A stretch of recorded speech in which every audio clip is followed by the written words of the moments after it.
You again? Can I offer you my medical expert? Keep your medicines. There is a thin line between pride and stupidity, sir. All right. I'll take it then.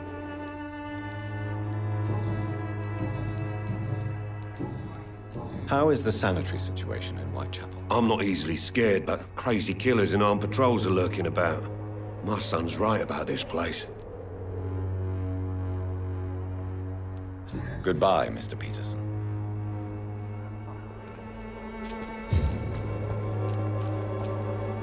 Fancy buying something, sir? You never lose your focus, do you? Do you need help, sir? I don't quite agree, but I won't argue with you. Really? Free? Don't take... Barrett, you had an affair with Joe's wife, didn't you? Yeah, I did. She's the only woman I loved. My first regret is that she stayed with Joe after Harry was born. The second is I never shed a tear when she died. Did you ever try talking to Joe? Never. But I suspected he knew everything, even without knowing it. And he decided to make me pay in his own way. Do you mean you're Harry's father? No one will ever know for sure. And it's better that way. And I don't believe I'd have been all that bad as a dad. Right then.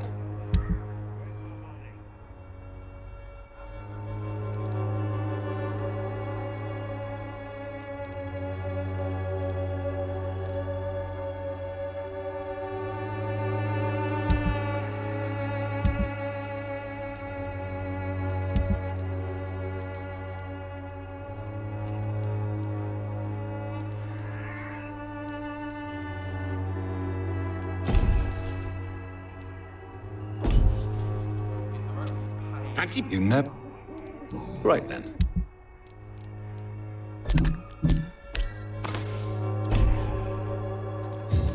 I know it's hard to believe, but this district has always been wretched. I'll let you go. Time to pay, one way or another.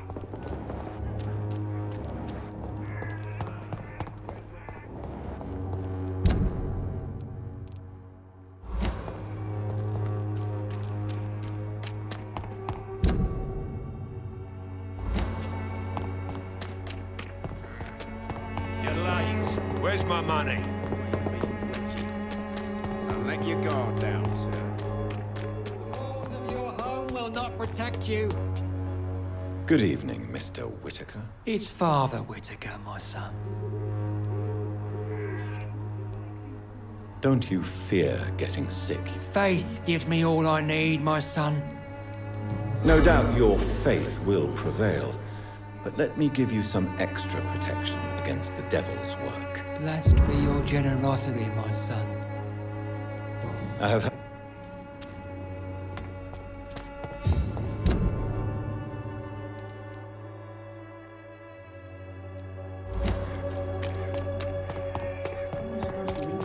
You look so pale, my lord. Would you like me to remind you?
turn around.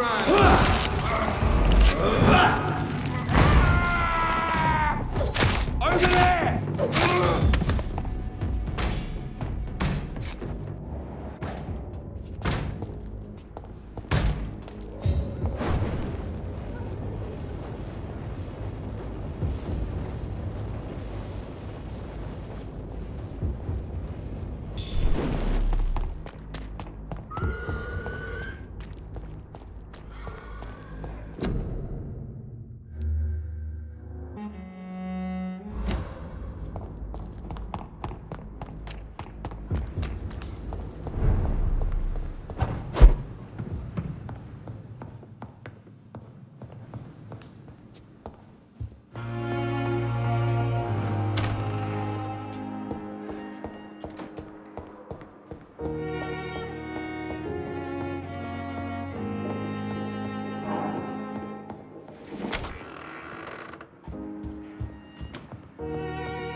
What news, Jonathan?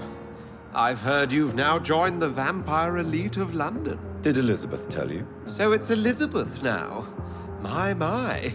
Things are moving quickly. I turn my back for a moment and away you go. Have you seen Lady Ashbury recently? Yes, she popped in yesterday.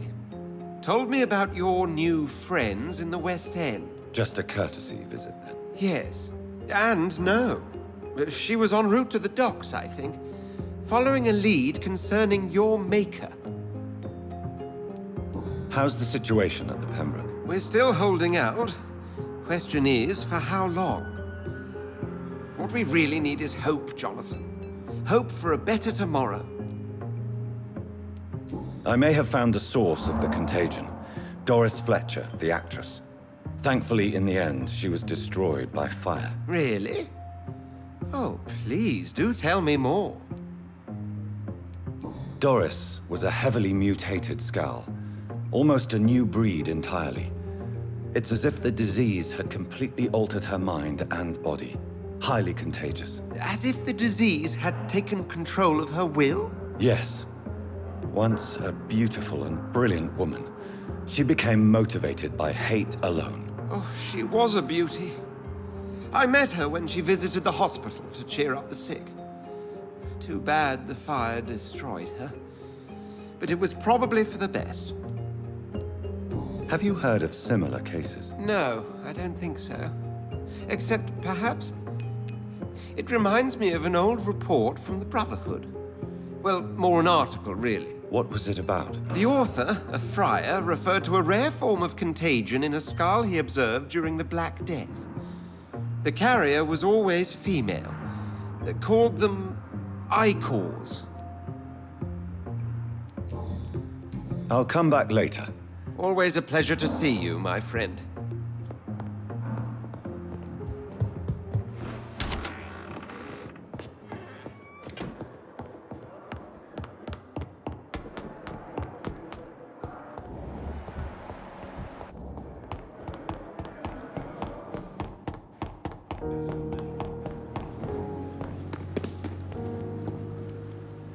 Good evening, Doctor. Please show me what... Of course. It's...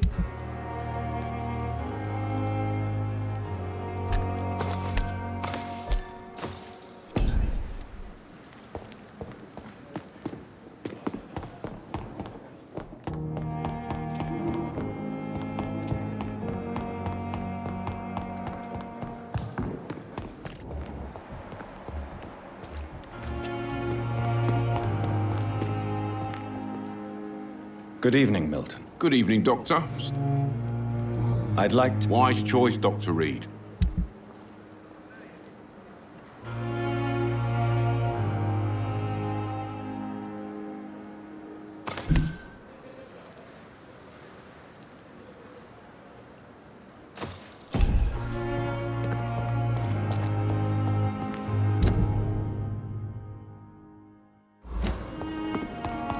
Pembroke is so lucky to have Dr. Reid, you know. I met him in New York.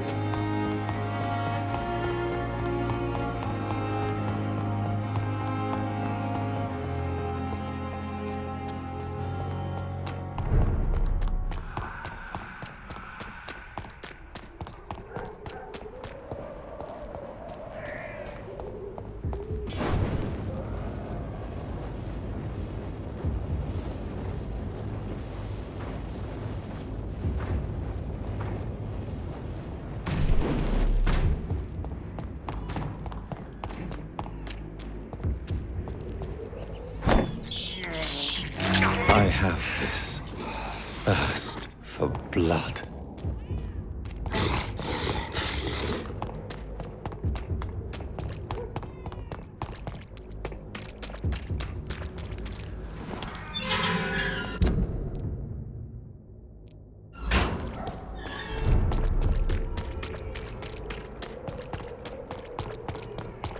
Protect you, for there is no protection. No, please, I don't have your money. Come on, Barrett, you know the game. You pay for these.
Women of all countries unite!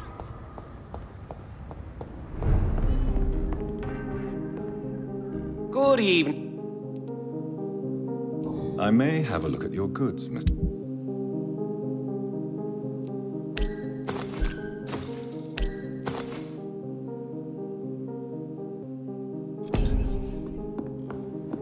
Women's right to vote is only the first step!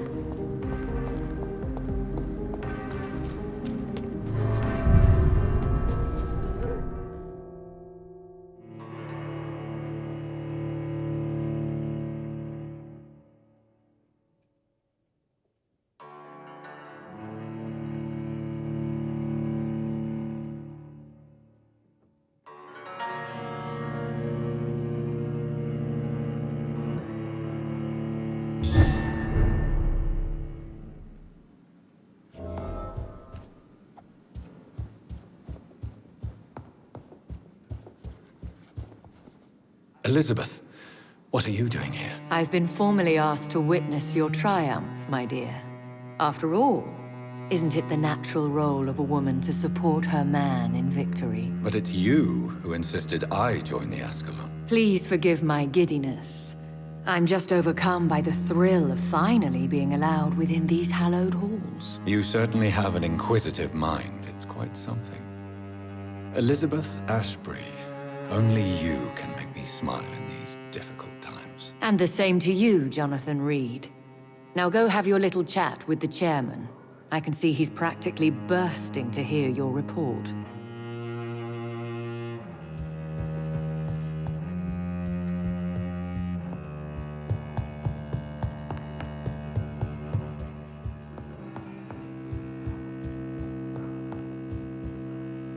Welcome back to the Ascalon Club, Lance-Bearer. Please tell us the good news. Have you put an end to the epidemic? My hypothesis was correct. Doris Fletcher was the source of the contagion in this part of town. She was probably the first to be infected. And you cleansed her before the hunters, I've been told. Well done, Dr. Reid. You thrust your lance and pierced the very heart of the corruption.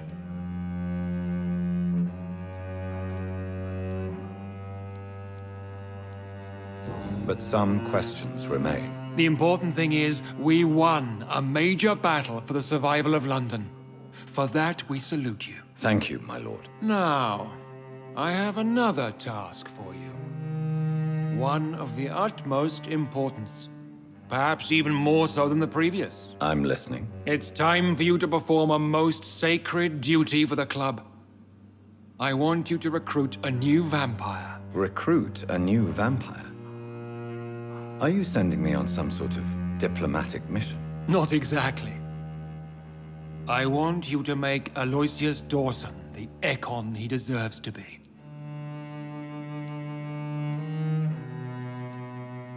I'm not sure I'm the best candidate for such a task. I can hear the hesitation in your voice, Dr. Reid.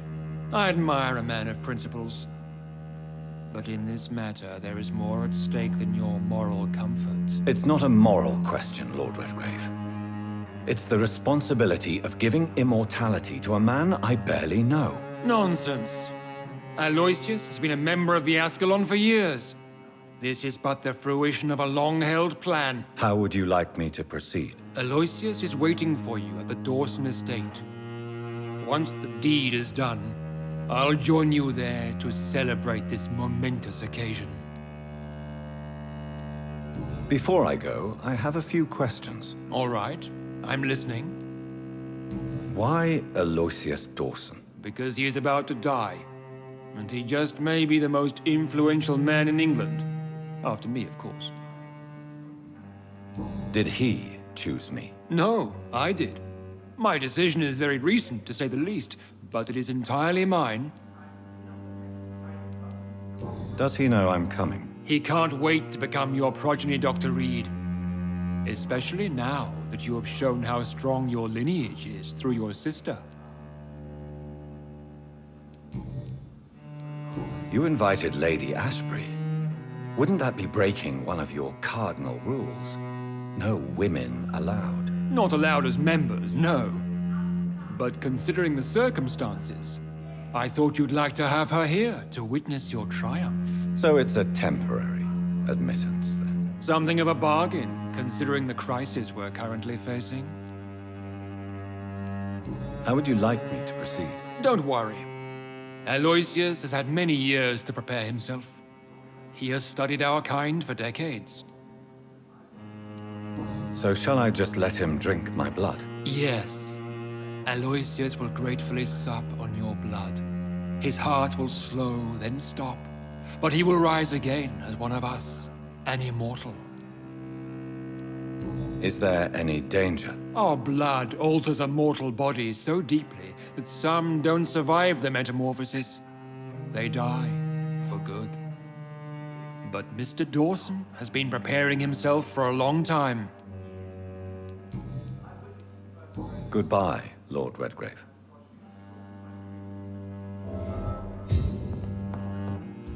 Good evening, Dr. Reid.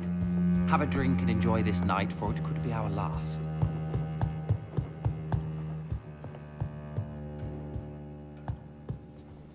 Are you all right, Jonathan? Lord Redgrave has just ordered me to turn Aloysius Dawson, to make him my progeny. I see.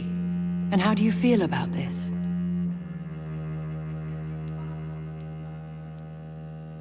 I'd like your advice on the matter. The real question here is, why has his lordship given you this task? Do you think it's some sort of trap? Do you really want to know what I think about this? I do, yes. To make an immortal of a soulless blackguard like Aloysius Dawson will only lead to a disaster for London. The man is already dead inside. Should I refuse? Perhaps politely suggest that Lord Redgrave turn the man into a vampire himself. Don't you dare, my dear. According to what I've recently discovered, his lordship could kill you for even broaching the subject. Really?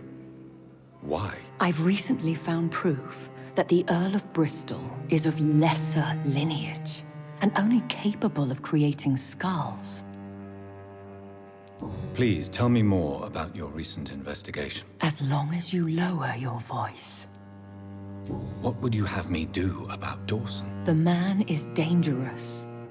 Did you know he plans to build a wall to separate the healthy rich from the sickly poor? Do not make him your progeny. What would you do? The man's dying already. Let the reaper harvest the rotten fruit that is his soul. What would happen if I made Dawson an Ekon like myself? You would add a powerful immortal into a suffering world. An immortal who already craves authority. Maybe I could teach him control, like you taught me. Lead him down the right path. Mr. Dawson spent his life searching for a way to cheat death. I'm sure he has spent decades dreaming of how he'd spend eternity as a tyrant. Are you sure your information about Redgrave is correct? He says he's the progeny of the great knight William Marshall, who lived some 9 centuries ago. That's a lie. Lord Redgrave is unable to create anything but skals, if the poor souls survive at all.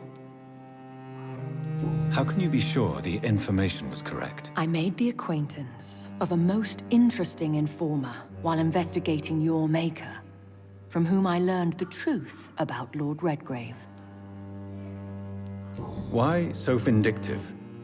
You suddenly sound like you're angry. Forgive me, Jonathan. I hate myself for it, but I feel such pride in my discovery. I'm afraid I just can't help it. Which is? He did serve William Marshall. And yes, the blood he covets as a token does truly belong to that legendary knight. But he was never his progeny. His lineage is not so noble. Goodbye for now, Elizabeth. Goodbye, my dear. Please, be careful.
It looks like vampires have to obey Mendel's laws when producing progeny. Powers pass from one generation to another. That's why Dawson wants me to sire him.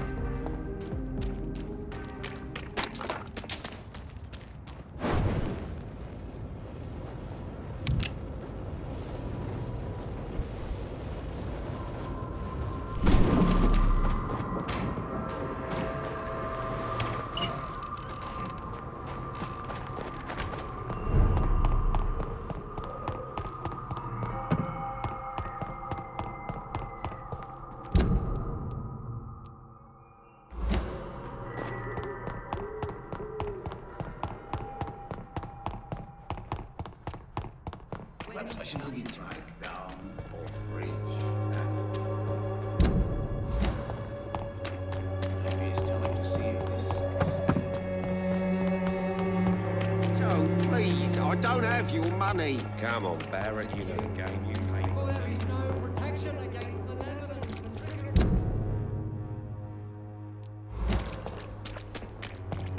Pay me a glass and I'll be gentle.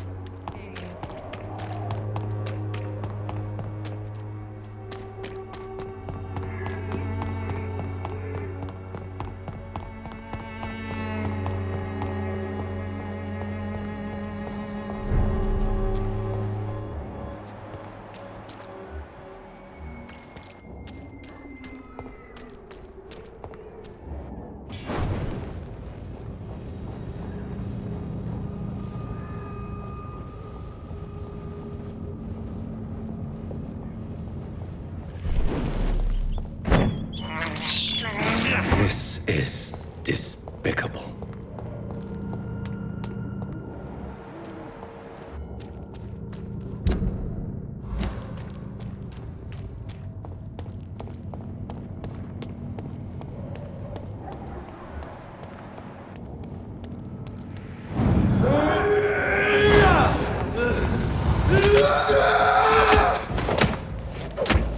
bloody monster!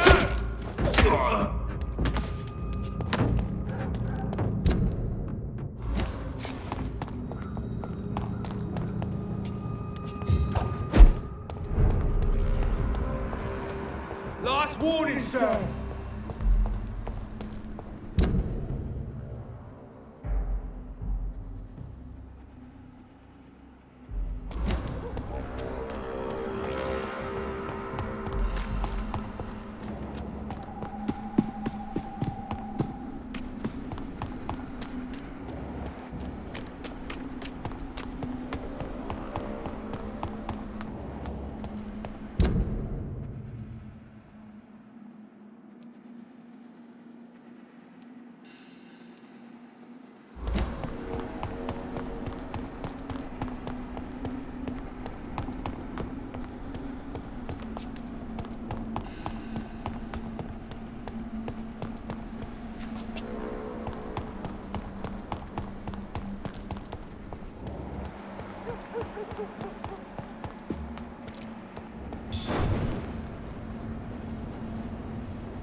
I can't believe I'm doing this.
Are you deaf? There's one of them! Watch yourselves!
reach!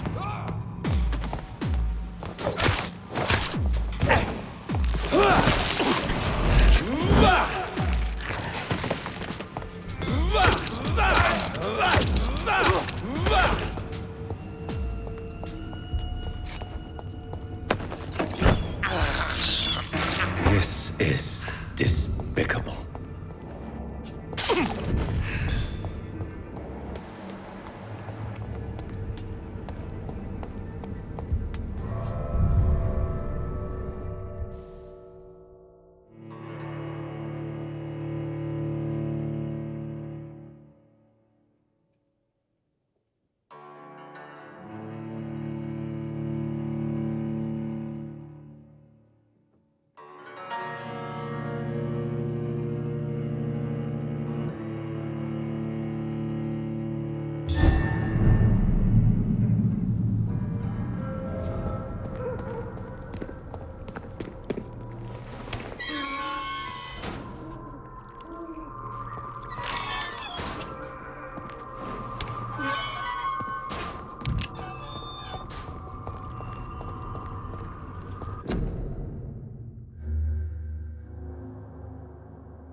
You're mine!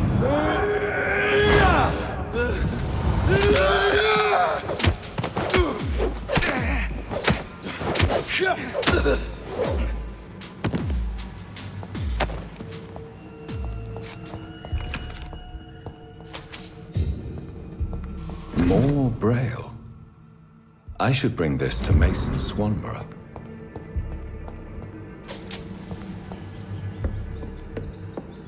It's locked.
can't believe I'm doing this.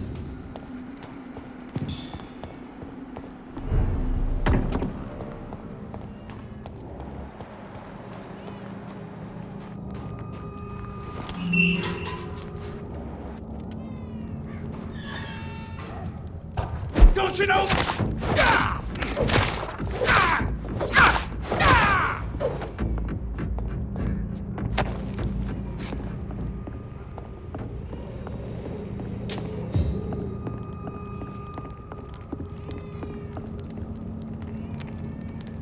I've heard so many bad things recently, I'm almost... Good evening, Mr. Swanborough. Is it you, Dr. Reid?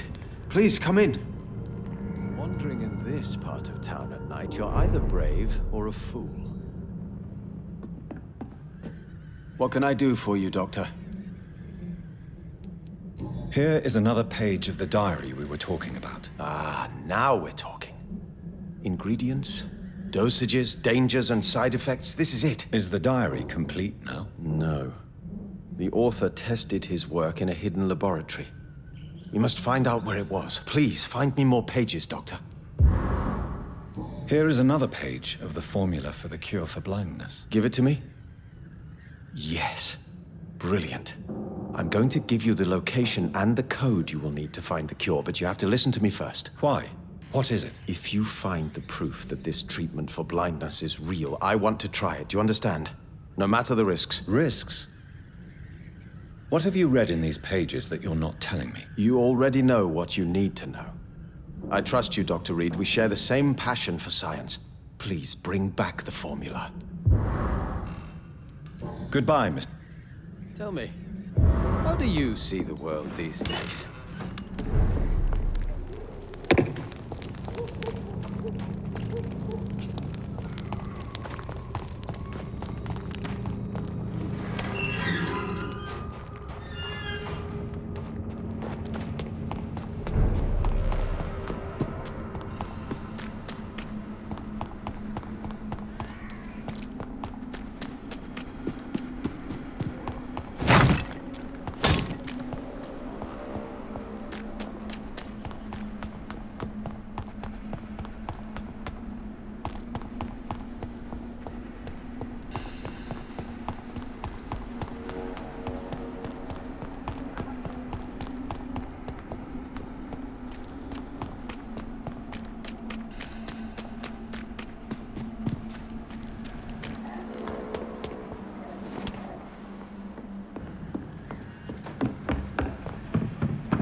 Good evening, Mr. Swanborough. Is it you, Dr. Reid? Please come in. What kind of gentleman pays visits to people at this late hour?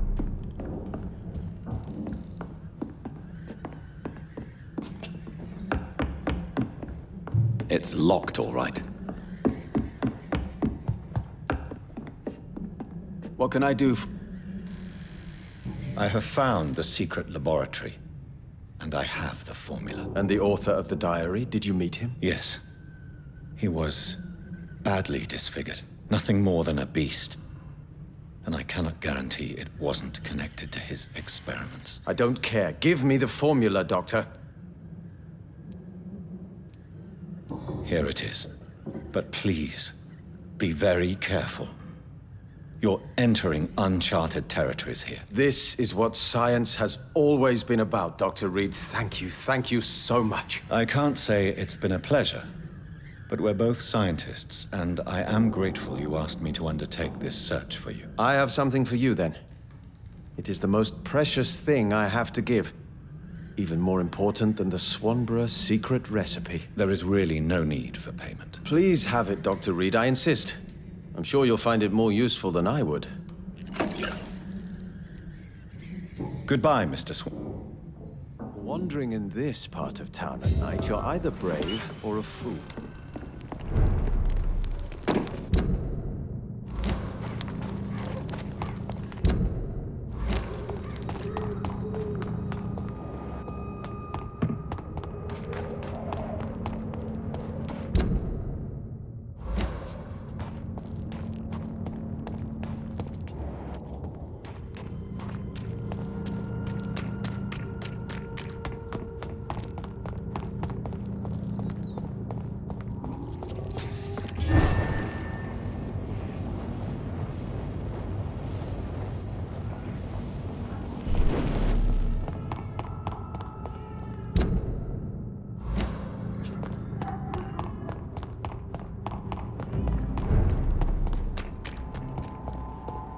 It's a leech! Kill it!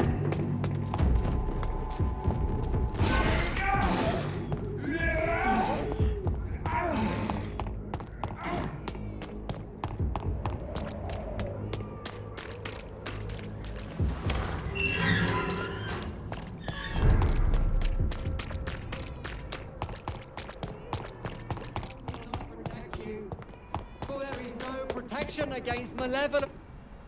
Good evening, Mr. Whitaker. It's Father Whitaker, my... I have found Samuel, your disciple. I am afraid I have bad news. I already expected the worst. He should already have come back. He is dead, isn't he? Yes, he is now.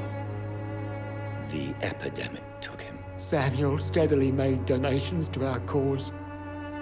He would have rewarded you himself if you'd found me in that awful cemetery. Please accept this money.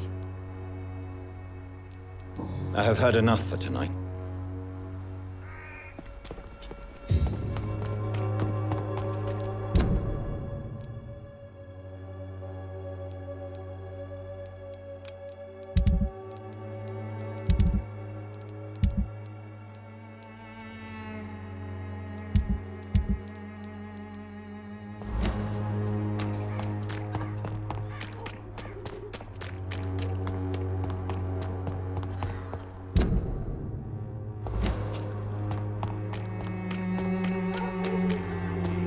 Distribute flowers this way.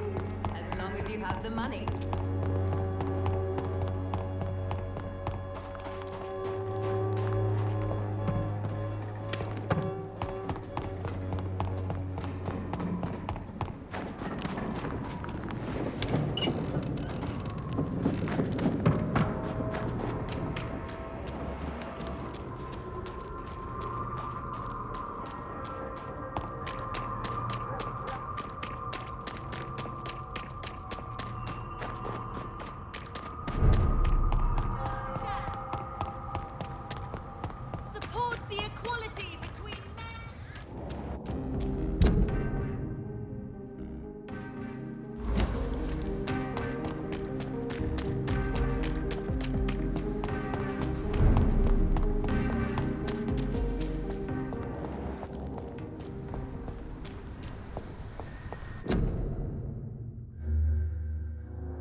of us!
It's locked, all right. I should find another way to get into the neighborhood.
I think this passage could lead me close to Aloysius Dawson's mansion.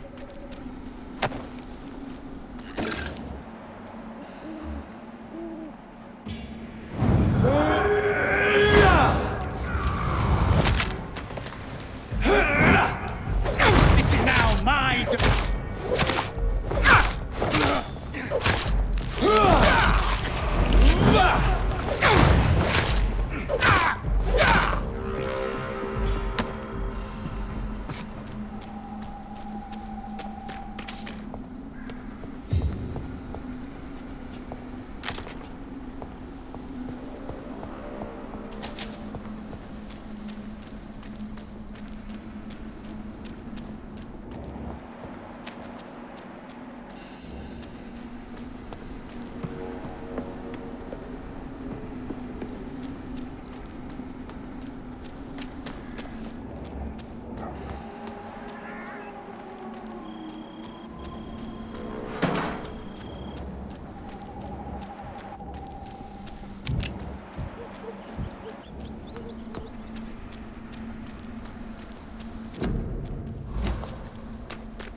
Maybe there's a way to break into this house.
It's locked.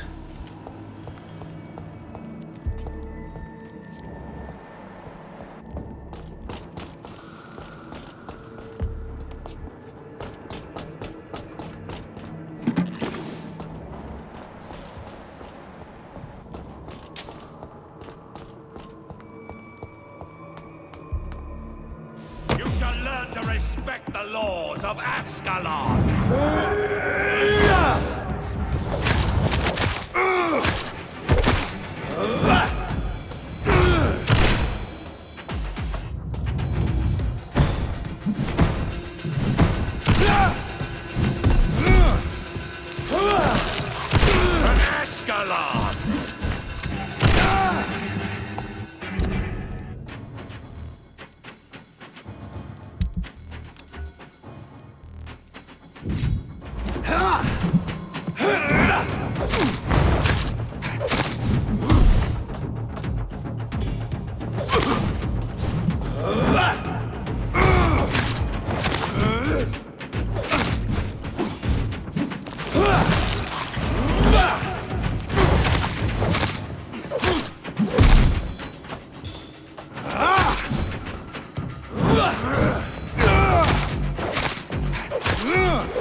Your blood is now mine!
Louise's father was determined to find and save her.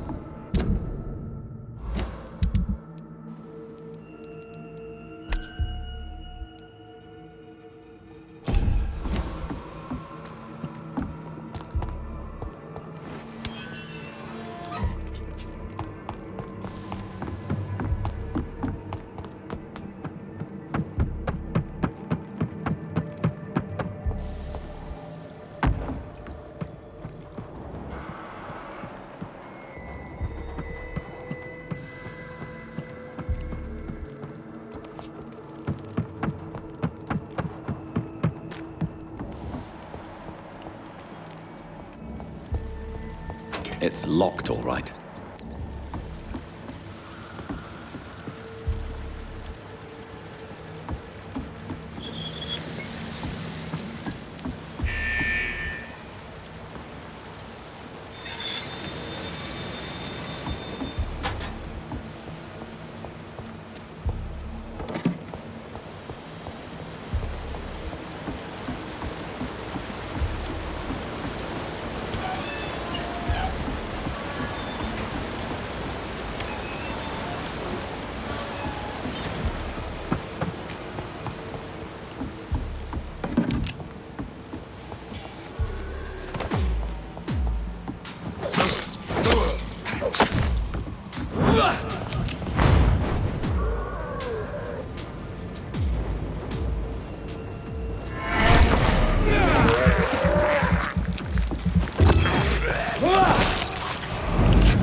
I cannot enter.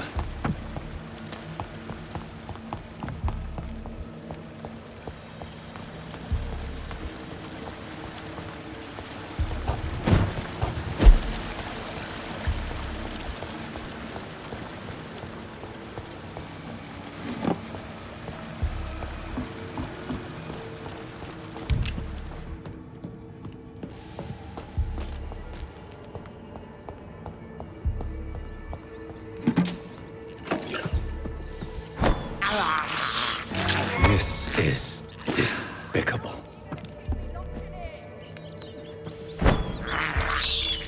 I can't believe I'm doing this.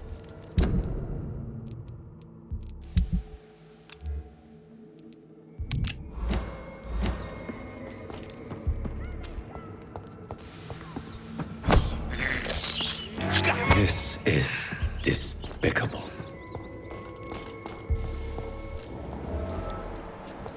Disgusting asshole!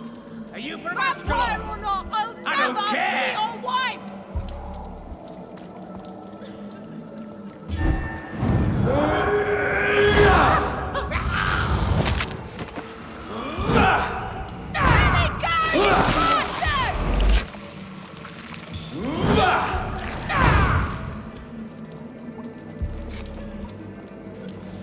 How long are you gonna keep me locked in here?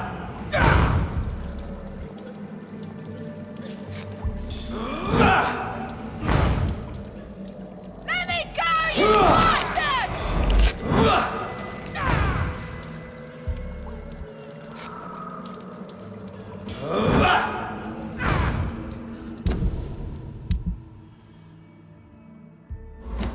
Disgusting asshole! Vampire or not, I'll never be your wife!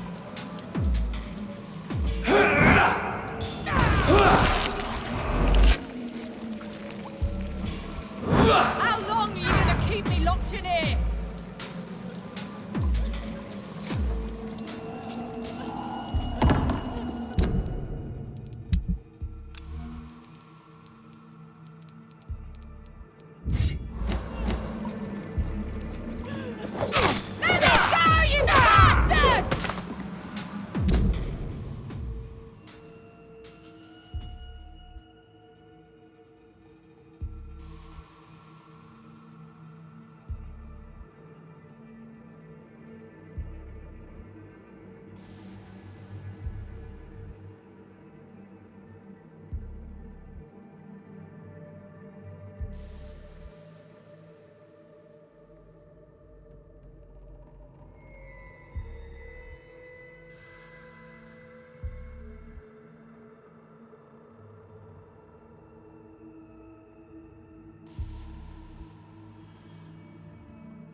Miss Teasdale, are you all right? How do you know my name? Who are you? My name is Dr. Reid. I managed to track you down thanks to your father. So my father really was looking after me. This man, this vampire told me my father was dead. Is it true? I'm afraid so, miss. I'm so sorry for your loss. But you are free to go, as your abductor is no more. I suppose my jailer also killed my father, didn't he? Thankfully, he did not search your father's corpse, where I found his notes describing where he might find you. You should read them. I must find my father's body. He deserves a proper burial. Goodbye, Miss Teasdale, and be careful. Until we meet again.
Good evening, sir. May I ask you what you're doing here at this late hour? I'm conducting an investigation about the epidemic in this part of town. And who are you, sir? I'm Dr. Jonathan Reid from the Pembroke Hospital. May I ask who you are and why all the questions? I'm Detective Inspector Charles Albright from Scotland Yard. And I don't find your answers convincing. What is a Pembroke doctor doing in the West End at this time of night?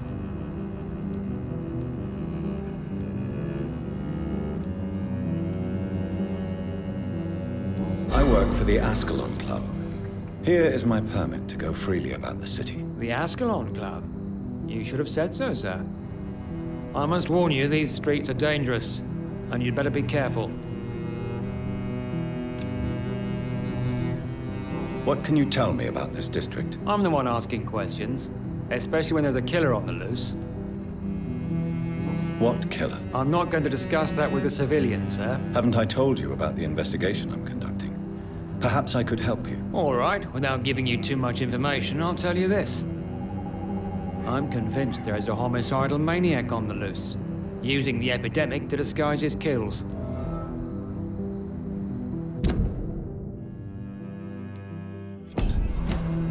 And what about the epidemic? We both know the situation is critical, don't we, Doctor? Colleagues of mine die almost every day. What are you really doing here? I told you. I'm a detective inspector from Scotland Yard, investigating suspicious cases in the area. Do you work alone? Yes. The situation is difficult for the police. Many of us are sick, and since the summer strike, most men apply a work to rule on their patrols. What about the situation in the East End? Why are there no police there to protect the civilians? I know, it's a shame, but we just don't have enough men to cover the entire city. Why are you investigating at night? Criminals rarely act in daylight, you know. But since you are also a night worker, have you noticed anything strange which requires police attention?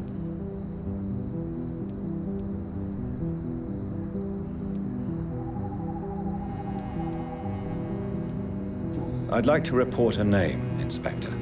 Jeffrey McCullum. I'm afraid he's some sort of vigilante, trying to recruit an army of angry citizens. Then I'll write the name down and transmit this intelligence to the appropriate office. Thank you, sir. Tell me all you know about that homicidal maniac you're looking for. I'm not even sure there is only one. The wounds are always the same, but the modus operandi varies. Sometimes violent and brutal, sometimes precise and swift. How could different killers inflict the same wounds? That's my main problem. If my theory is correct, maybe we're facing a group of individuals sharing the same violent tendencies. Perhaps a sadist cult. What are you investigating, exactly? I have a missing woman, possibly abducted a few nights ago. Louise Teasdale. It seems you already found my other missing person, Mr. Tadao Kimura. Tell me about Louise Teasdale. She's a waitress. Her father reported her missing. We don't have enough men to search for her, sadly. Do you have any idea where she could be? No. But I feel she's been abducted. She went to a pub a few nights ago and vanished. I thought about the sewers, but I'm not equipped for such an investigation. What are you Do you have... No. Do you know anything in particular about a man called Aloysius Dawson? Who doesn't know the man? I think he intervened personally to put an end to the police strike of last August. What else can you tell me about him? Aloysius Dawson is exactly the kind of powerful and influential man who could commit murder and get away with it, with just one phone call. Goodbye, Detective Inspector Albright. Goodbye, Dr. Jonathan Reid. I'm sure we'll talk again soon.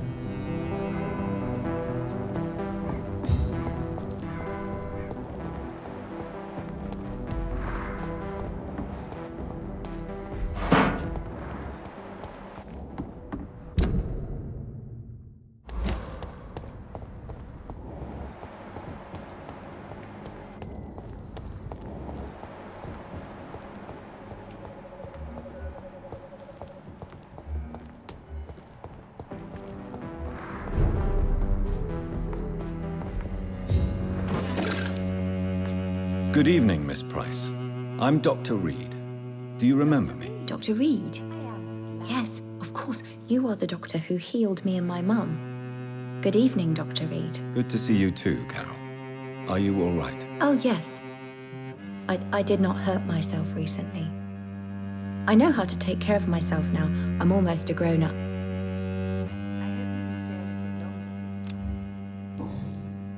Why are you awake at night, Carol? I am helping my mother in her shop. It's not easy, but I'm a grown-up now. I'm sure your mother is grateful for your help. I do the best I can. But I'm so clumsy sometimes. I drop things. I injure myself. It's a good thing my mother has the patience of an angel. Why is work not easy? Is something or someone bothering you? Oh no, most people are gentle with me. But I'm so nervous sometimes. I pay no attention and hurt myself. Good thing my mum learned first aid.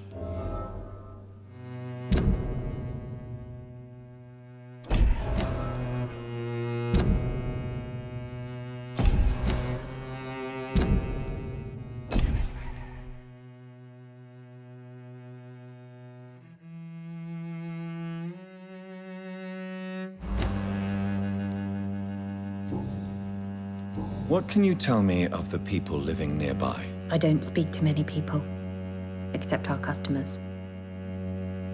It's not easy to make friends. Dr. Reid. And with the epidemic, it's even more difficult. What can you tell me about the epidemic? Some of our regular customers have left London. Some others only send their housemaids now. Everybody fears the contagion. I've even seen men with weapons. Have you no friends at all? No. Mr. Nithercote used to pass by and was always nice to me. Does he not come by anymore? No. Mum said he was weird. Always reciting poetry about a girl he'd met in Whitechapel. Dr. Reid. I wonder who this camellia may be.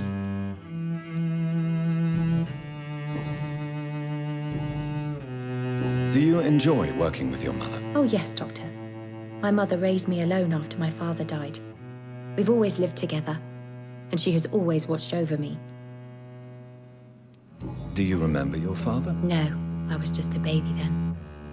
My mother always told me how strong and good he was. Do you ever think about getting married now you're a woman? Oh no, Dr. Reid.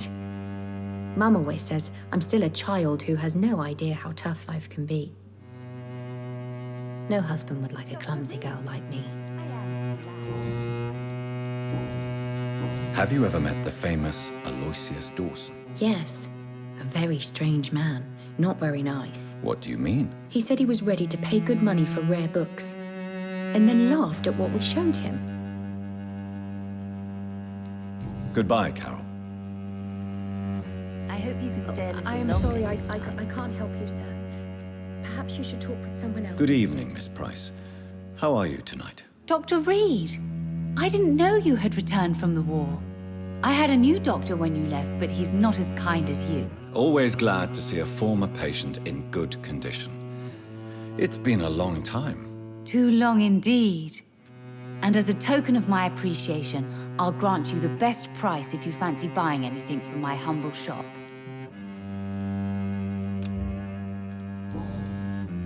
What can you tell me about yourself, Miss Price? I'm still managing my shop. The only difference is, since the quarantine, we're open at night. You, on the contrary, seem to have changed a lot. Really? Have I changed that much?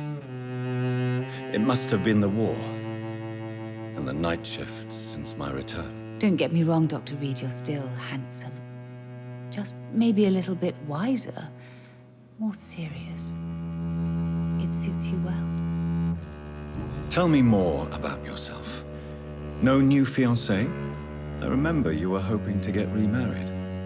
I'm sure you must have a few suitors. Who would marry an old bat like myself with a grown daughter and a little business?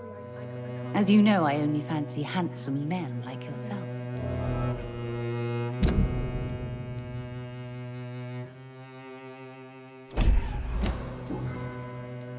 Have you noticed anything in particular in this part of town recently? Other than you coming back to cheer me up? Nothing at all, Dr. Reid. Carol's gratitude is exemplary. She seems determined never to leave you. I'm taking care of my daughter as well as I can.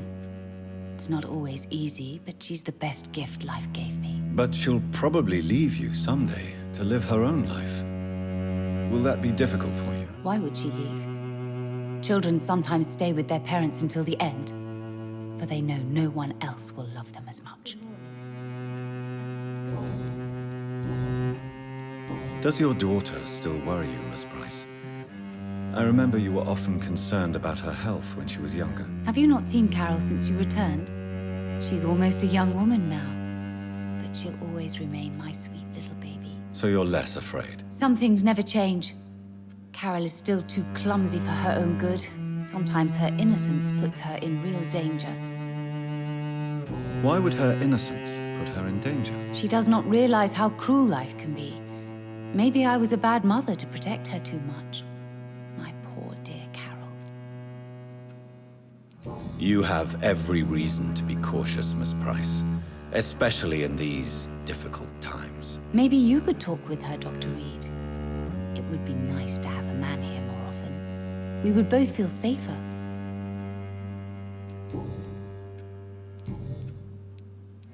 Do you know Aloysius Dawson? Everybody knows him. He's only been to my shop once, though, looking for rare books and other intriguing antiques. Did he buy something from you? No, he left quickly. He almost laughed at my goods. Mr. Dawson may be a rich man, but you can't buy good manners. But isn't Aloysius Dawson known for his philanthropy? That was before his brother Robert died in an aeroplane crash. Since then, the remaining twin has turned into a heartless tycoon.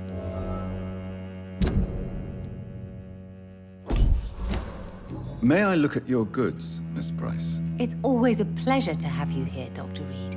Take all the time you need.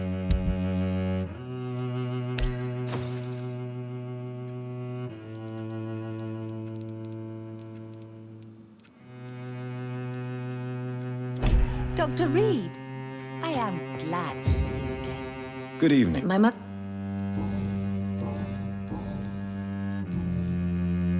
Goodbye.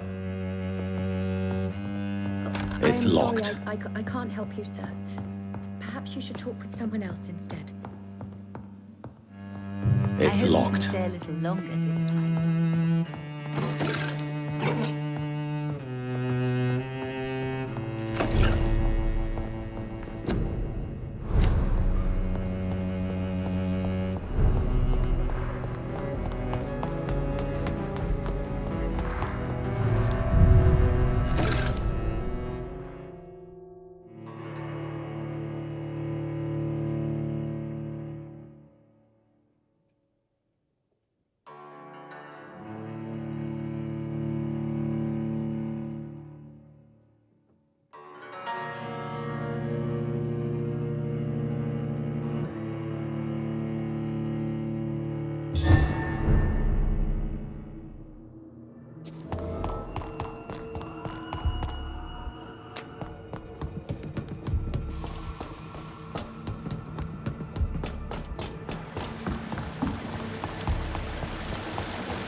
You should return to a safer place, Miss Teasdale. Thank you for your sympathy, Doctor.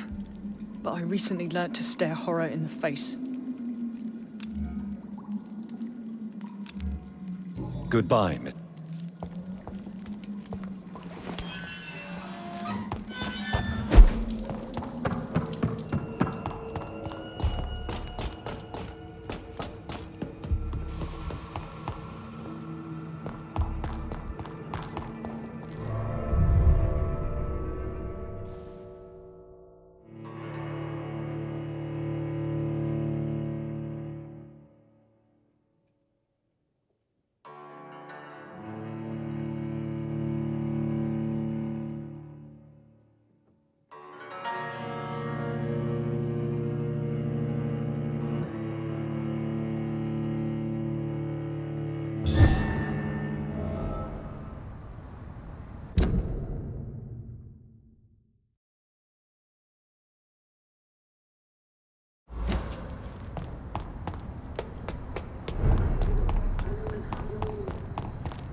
There is something strange and incoherent about everything. So much violence around us. Good evening, sir. I'm Dr. Jonathan Reid. Do you need my help? Yes, please. Would you be kind enough to tell me what the time is? That's all you need to know. Well, is it not important to know? As important as where you are? Or who you are? I suppose you're right. And who are you then, sir? I am Agamemnon Baker. Like my brother, I think we need to leave this city immediately. And my brother and I rarely agree on anything. May I ask what you're doing outside at this hour of night? I don't know.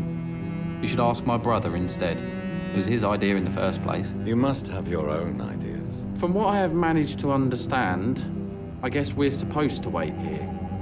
Waiting for someone to come.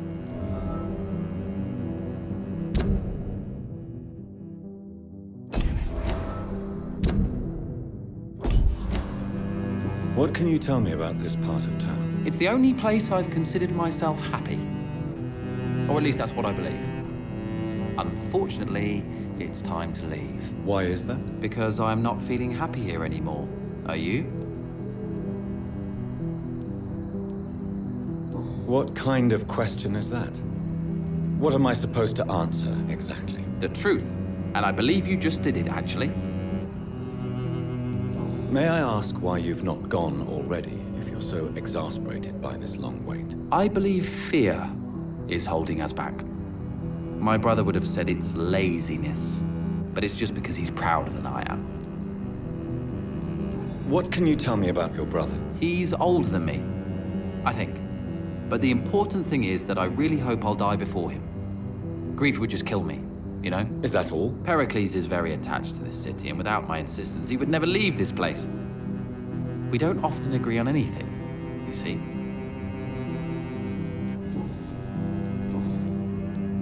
Who are you waiting for, exactly? The more I think about it, the more I believe it's not exactly a person we are waiting for. But what else could it be, then? I don't know. A feeling? An event? An impulse? How can I tell? Something that would allow us to leave this trap. I'm afraid I'm not following you. What kind of trap are you talking about? Have you ever felt like life trapped you in a role that does not fit you? That you are not in your place? That sort of trap. Trap? And you think leaving London will free you? At least it will give us the chance to be free. That's more than our present situation. Hope, Doctor. Hope is what truly drives mankind. What can you tell me about Aloysius Dawson? You should ask that question to my brother instead. Personally, I've not seen Aloysius for many years. Goodbye.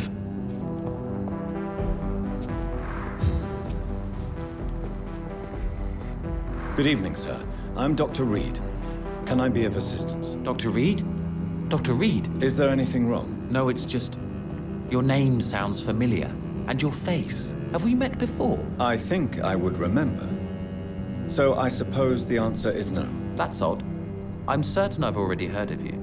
My name is Pericles Baker. Does that mean anything to you? I'm afraid not, sir. But it's a pleasure to meet you anyway. The pleasure is mine, I guess. I only wish I could remember when it was that we met. Tell me about yourself, Mr. Baker. What are you doing out here in the middle of the night? We are waiting. Waiting for someone. And why are you waiting for this person? Because we need to leave this city. As soon as possible. Why do you want to leave the city? I'm not really sure. Can you tell me anything about this district? As you like asking questions so much, would you allow me to ask you one first? Please, be my guest. Do you like this city?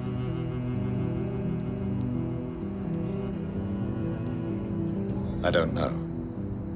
I was born and raised in London, but I feel like a stranger here recently. You didn't answer my question, sir. But I don't blame you. Perhaps it's better that way. And what do you do, sir? For a living, that is. I stopped working when I decided to leave. When I realized what I wanted. Wanted something this city can't provide. But what were you doing before you took this decision? Does it really matter anymore? Considering the past seems so pointless to me. I have lived in this city all my life. And now I think it's over. Tell me more about why you want to leave London, then. I just don't belong here anymore.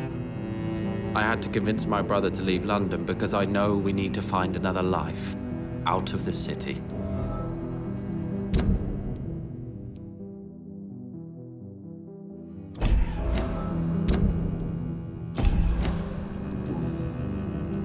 Pericles, tell me why your brother disagrees with your presence here. Agamemnon is naive sometimes. Although don't consider him a fool, sir. He is often more lucid than me. At least you both have the same difficulty explaining what you're doing, and for what reason. But is that not a common problem for all mortals? What can you tell me about your brother? If you are searching for a pleasant chat, you should speak with him instead of wasting your time with me.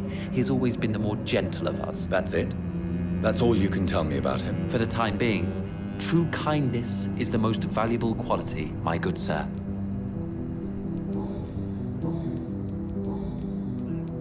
Who are you waiting for? I'm sure he has a name. I really can't answer that question, since I don't know that person. And why is that? This person is mostly my brother's acquaintance. I don't even know his real name. Only that this man could help us leave this city once and for all. But why would you need this person's help to leave London anyway? Well, I thought we should have left this cursed place already, but my brother convinced me to stay a while longer, and here we are. What can you tell me about Aloysius Dawson? I've heard this is a man who has searched for his place in the world for a long time. I hope he found it. Goodbye. Hello.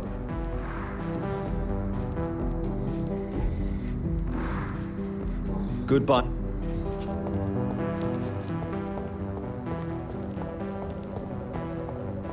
What has happened to the London that I knew?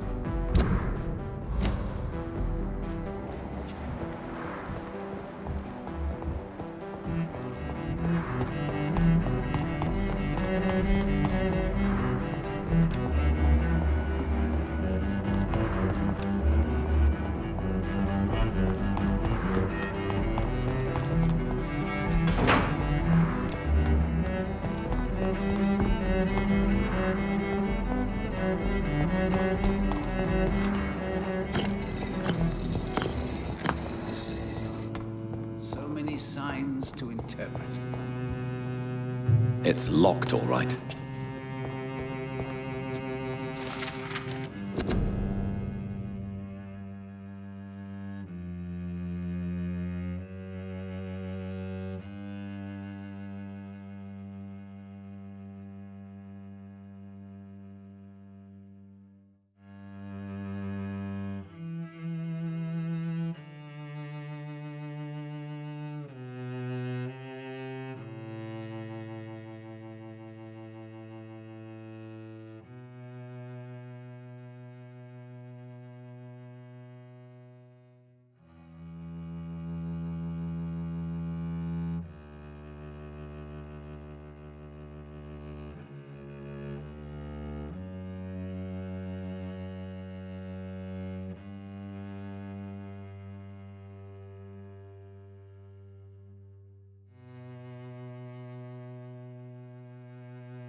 Jonathan Reid. At last we meet. The cards warned me you would visit tonight. I beg your pardon, sir. Do I know you? Of course you do. Our mutual friend, Dr. Swansea, can't speak highly enough of you. My name is Usher. Usher Talltree. You are the leader of the Brotherhood, are you not? Primate of the Brotherhood of St. Paul's Stole, to be precise. I'm really glad we met tonight.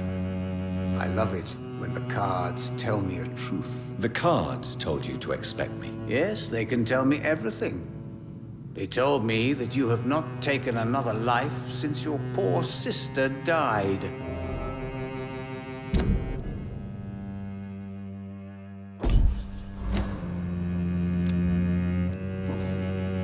What can you tell me about the neighborhood? I really don't know. I don't often go outside. And when I do, it's usually to quite distant destinations. So you see nothing in the stars for me? You're a poor fortune teller, then? Oh, I can tell you many things, but they will only concern you, not the city. For example, I know that you offered your sister the final rest she asked for.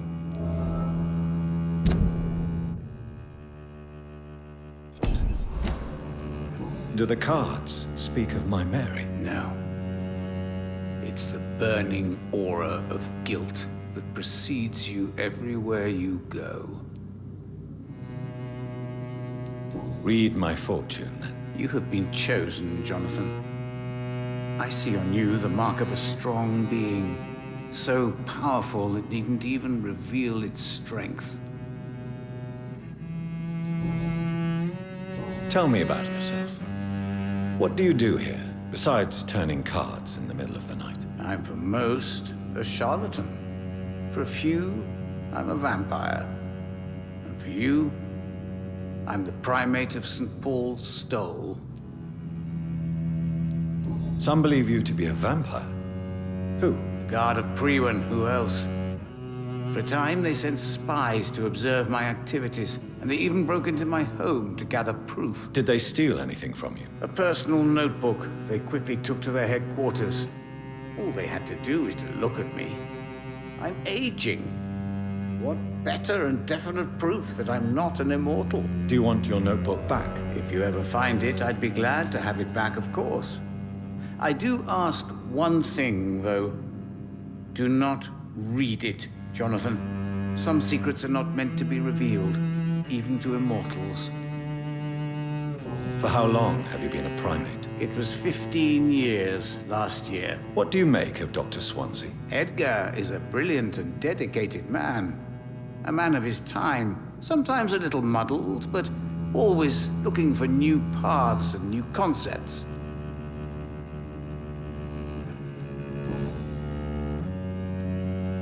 Can you read the cards for me? Are you sure you want to know what they will reveal? Yes, I am. It will cost you 150 shillings.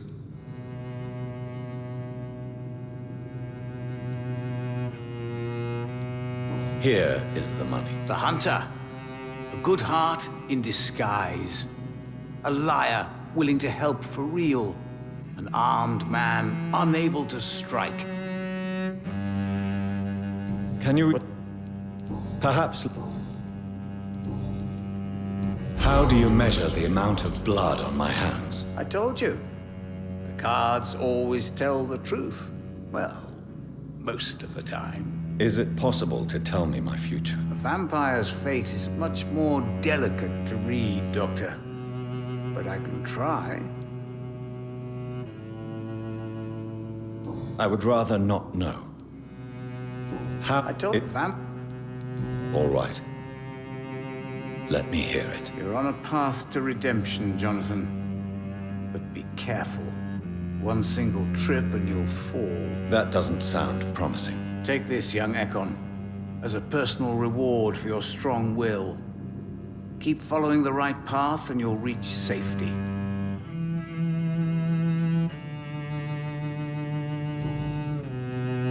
How did you learn about Mary? And spare me the hocus-pocus parlor tricks. The truth, now! Swansea told me. Don't look at me like that. His task is to observe and gather information about vampires. He had to tell me about Mary.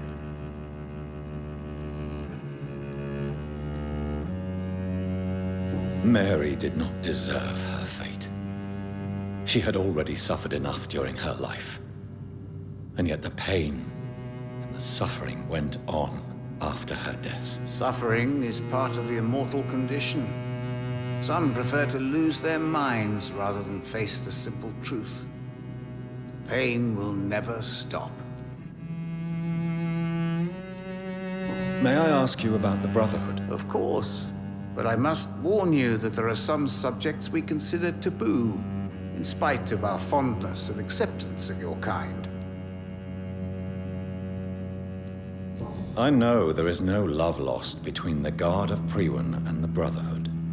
What caused this rift? It was 1801. The Brotherhood was stronger then, a strength that made them hungry for ever greater power.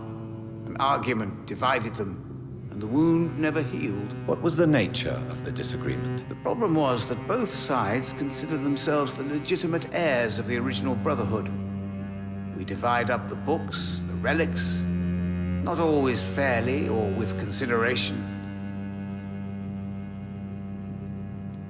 Who founded the Brotherhood? That's precisely the kind of question I cannot answer. It is delicate and may reveal some of our secret traditions. So you're not just a club of academics and scholars? Once upon a time, very long ago, the Brotherhood did more than simply study the vampires. They took actions to eliminate the more ferocious and corrupted.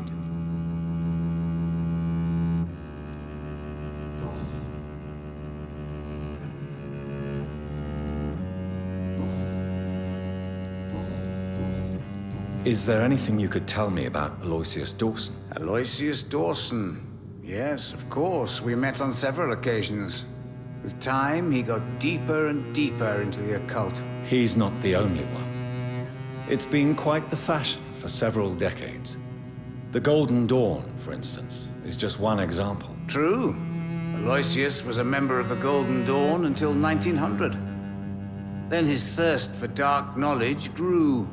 I'm talking forbidden texts, readings which blackened his heart.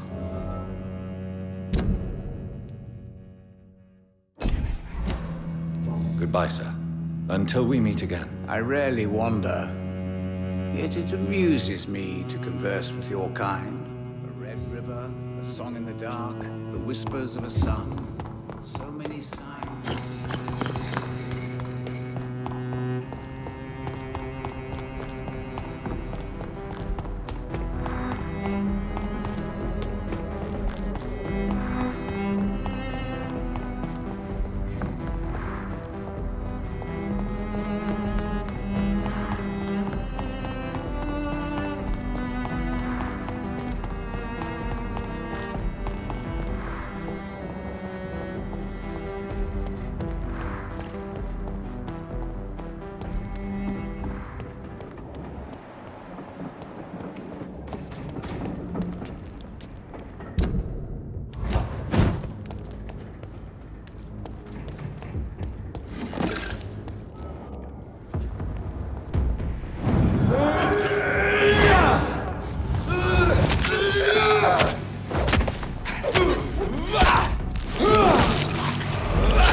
Come back, you!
Dawson's mansion.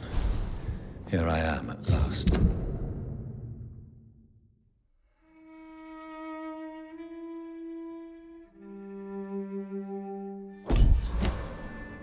But the question remains, am I ready to make a dying man my progeny?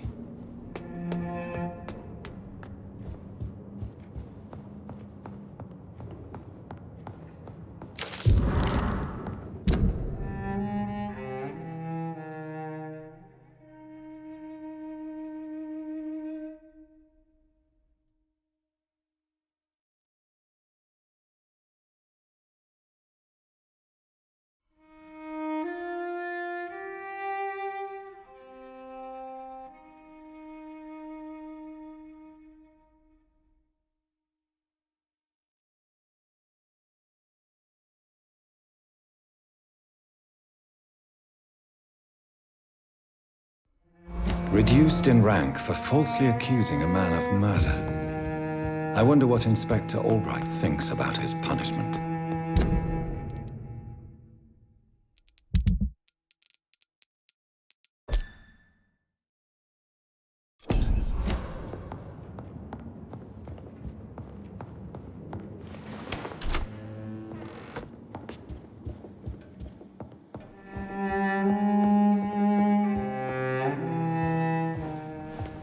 Finally, you're here, Dr. Reid. What took you so long? I had to pass several of your barricades and outposts to access your mansion, sir. Death, pestilence surround us, and time is against me. I see you've gathered some of the most expensive, albeit experimental, blood transfusion equipment available.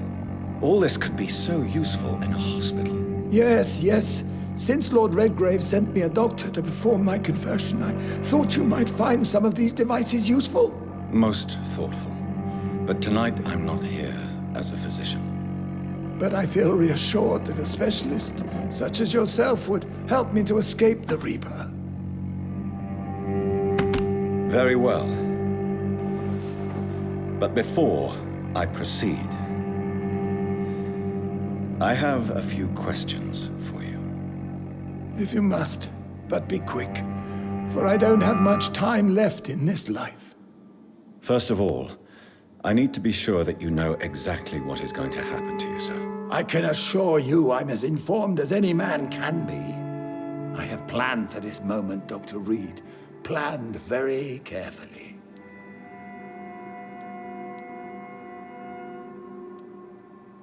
I'm the only vampire in the room for now, so please indulge me. All right, all right. What is it you wish to ask? I will become your maker. Do you understand what that means? Well, I certainly won't consider you my liege, or some such drivel. You can be assured of that. You'll need to feed on warm blood. Blood from mortals. How do you feel about that? I'm rich, Dr. Reid, and powerful. I'm sure I'll be able to acquire all the blood I need without ever having to sully my own hands.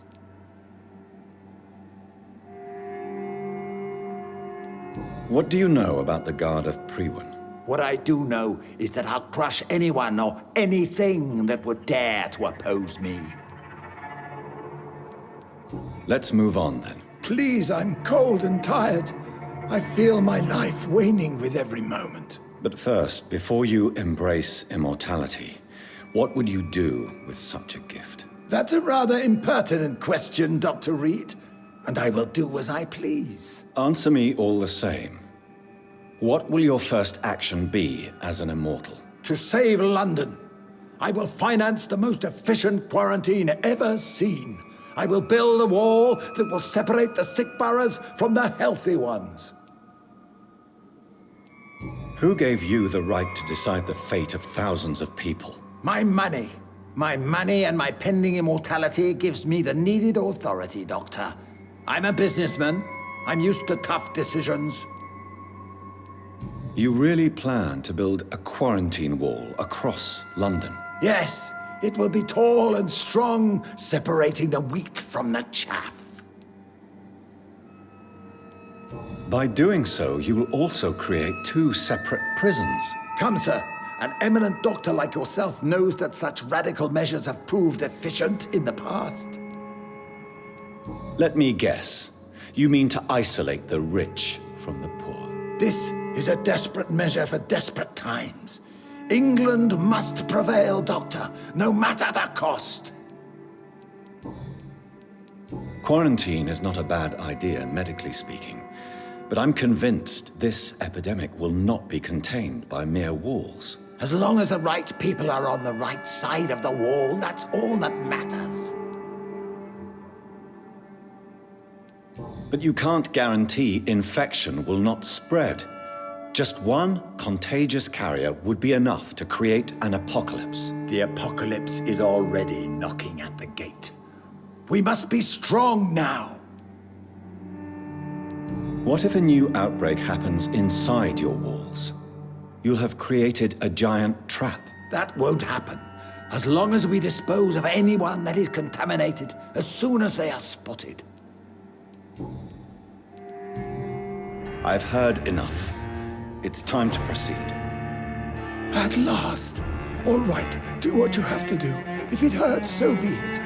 I've been preparing such a long time for this.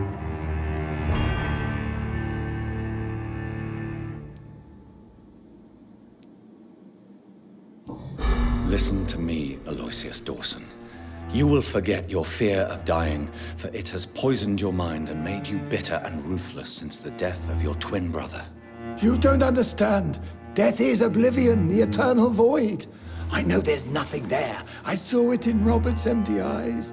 I saw myself in that coffin. Death is painful for those who remain, not for those who have passed. All that occult gibberish you filled your head with has made you forget this simple truth. No!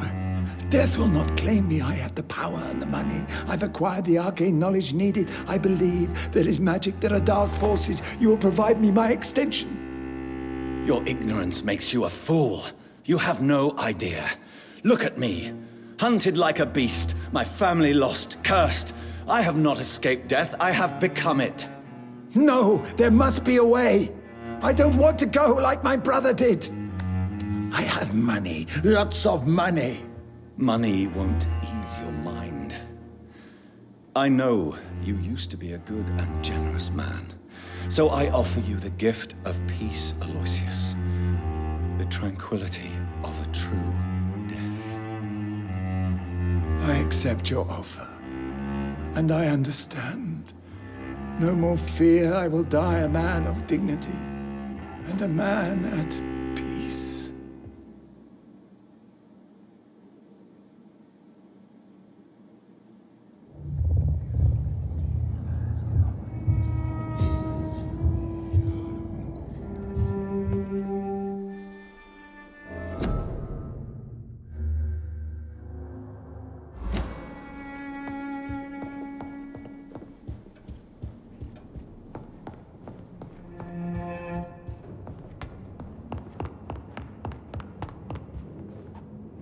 Is it done, Dr. Reid?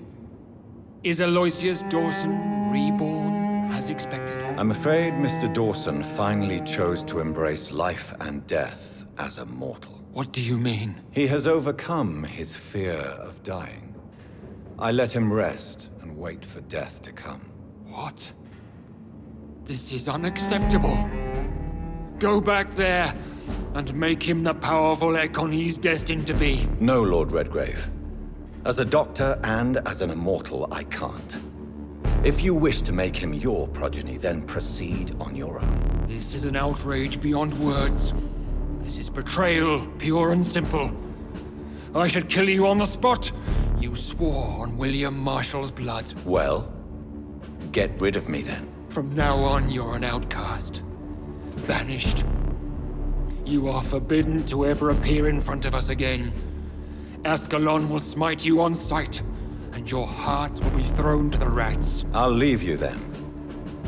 Have fun with your puppets and shadow plays, Lord Redgrave. Yes, go, traitor, and take that awful creature, that counterfeit of a woman I saw waiting for you, and be gone!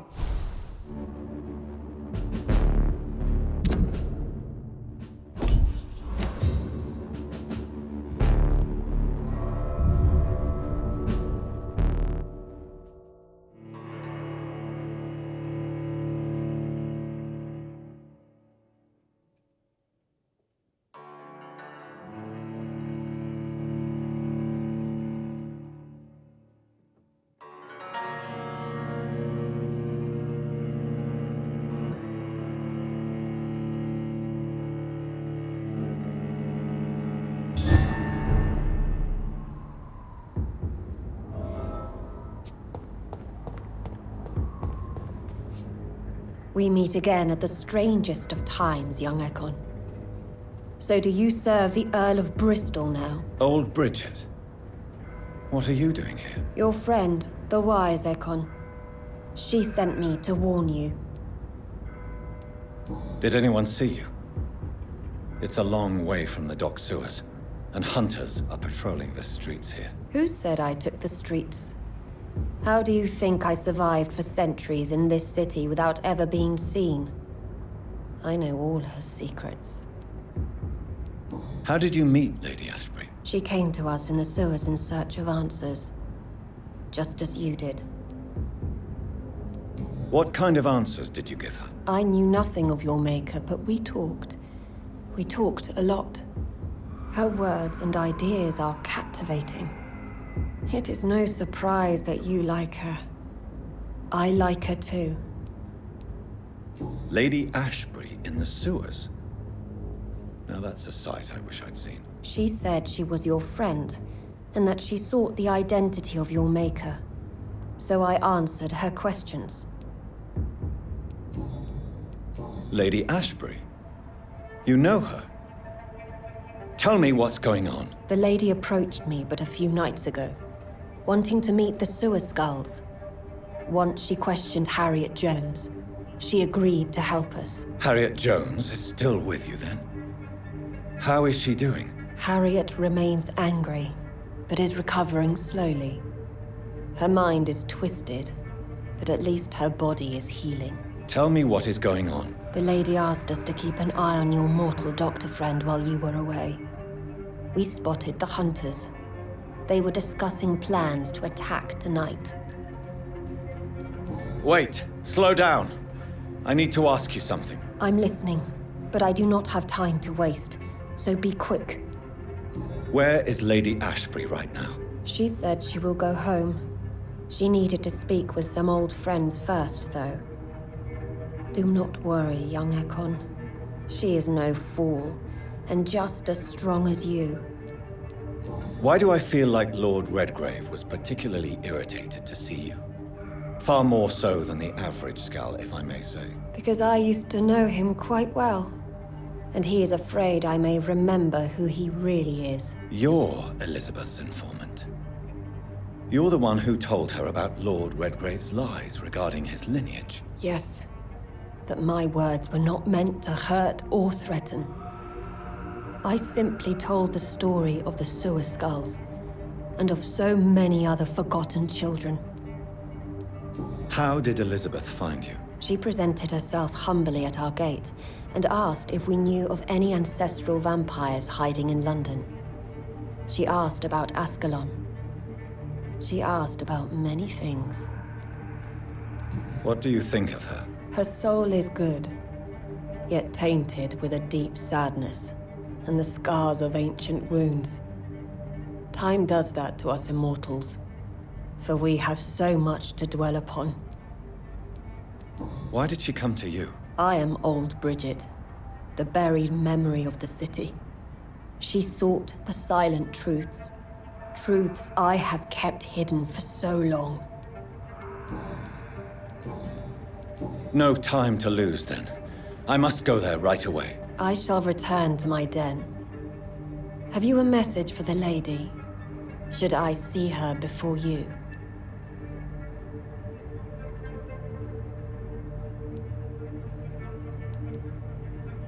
Tell her we need to talk. In the end, is this not what we all need?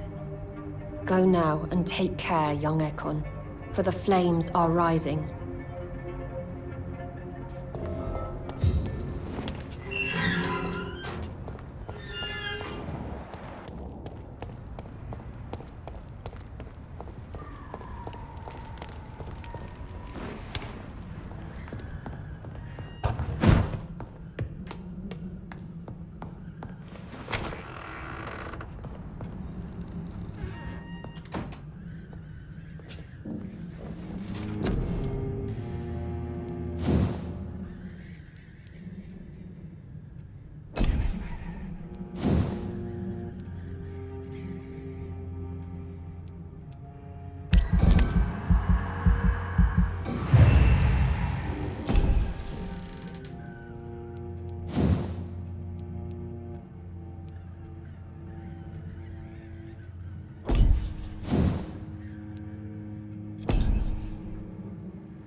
Dr. Reid.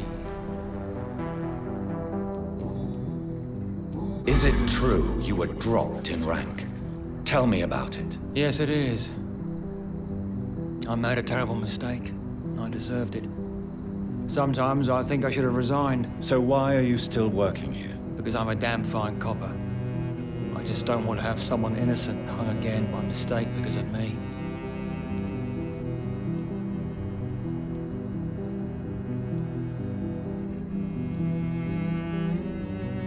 The death penalty is a great shame. I agree.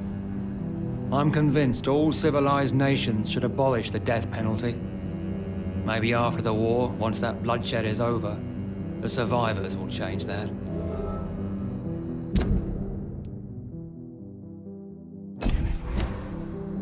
Why do you think there shouldn't be a death penalty? I believe no one should decide to take a man's life. Not a nation or a government. Are you a pacifist, Inspector? No, sir. But I believe in divine justice. Only God has the right to decide who will live and who must die. Have you recent news of Aloysius Dawson? Come on. The most ruthless tycoon of England dies and gives his fortune to the poor. The man has been tricked. I suspect torture and murder here. What are you investigating? Well, my 2 missing persons cases have been solved. By you, it seems. Are you just that lucky? Or do you know something I don't? I was lucky enough to find them both while conducting my investigation in this part of town. Why do I still have the feeling that you're hiding something? What about the abductor? Was it the same person? I don't think so. You had better interview Miss Teasdale and Mr. Kimura on that matter. All I did was to lead them safely home. Goodbye. Goodbye, Dr.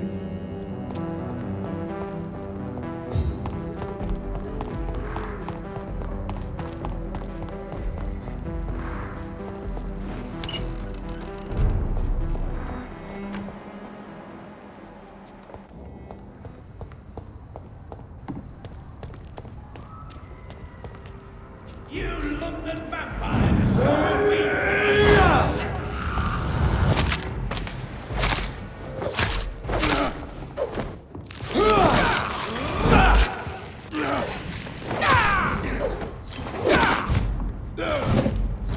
Stupid newborn!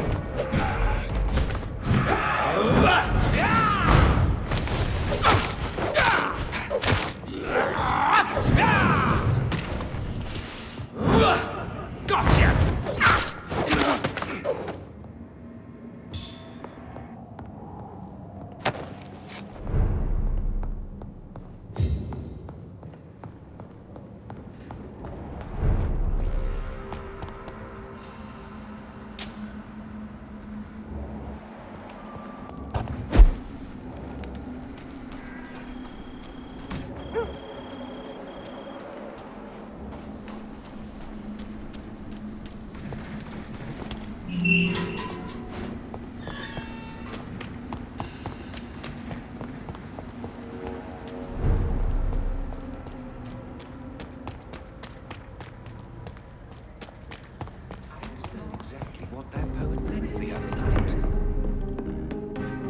Good evening, Dr. Reid. A great night, what? I may have a look at...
dear daughter.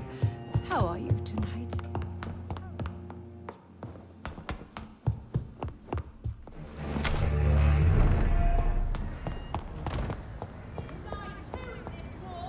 Good. I may.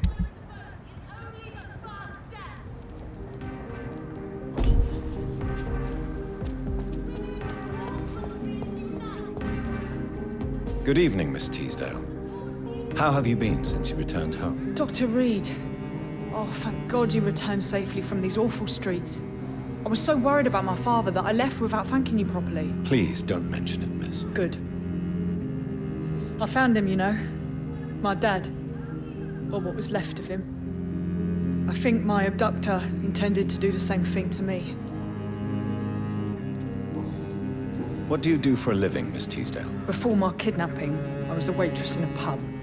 Now I'm unemployed. Were you fired? No. It's just that after my recent experience, I don't feel like I can go back to my normal life. I need to do something useful. Be very careful, Miss Teasdale.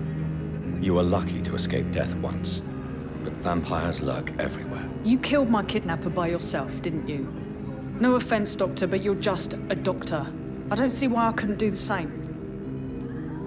What do you intend to do? Dad always told me, Louise, if you want something, don't stop until you have it. I did my research and I found it. Ichabod Throgmorton, professional vampire hunter. I'll be his apprentice. What can you tell me about this area? I've never really liked this part of town. It was where my father wanted to live. I won't remain here much longer. What exactly don't you like about it? People here are contemptuous and elitist. My dad always said, Louise, always treat people like you want them to treat you.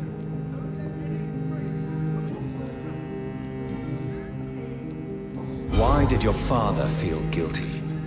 He seemed so eager to welcome you back, as though he'd done something wrong.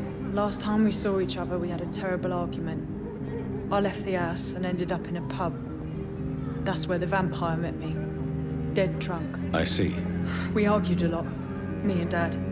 But I always came home. I'm sure that's why he went to find me. He knew something bad had happened. Your father never gave up on you. In the end, he risked everything to save the daughter he loved. Yeah, that was my dad. Tough bastard, just like me. Even if I'd broken his leg, he would have gone looking for me. What do you mean? That last argument we had, it was more of a fight, actually. He slapped me and I kicked him hard in the balls.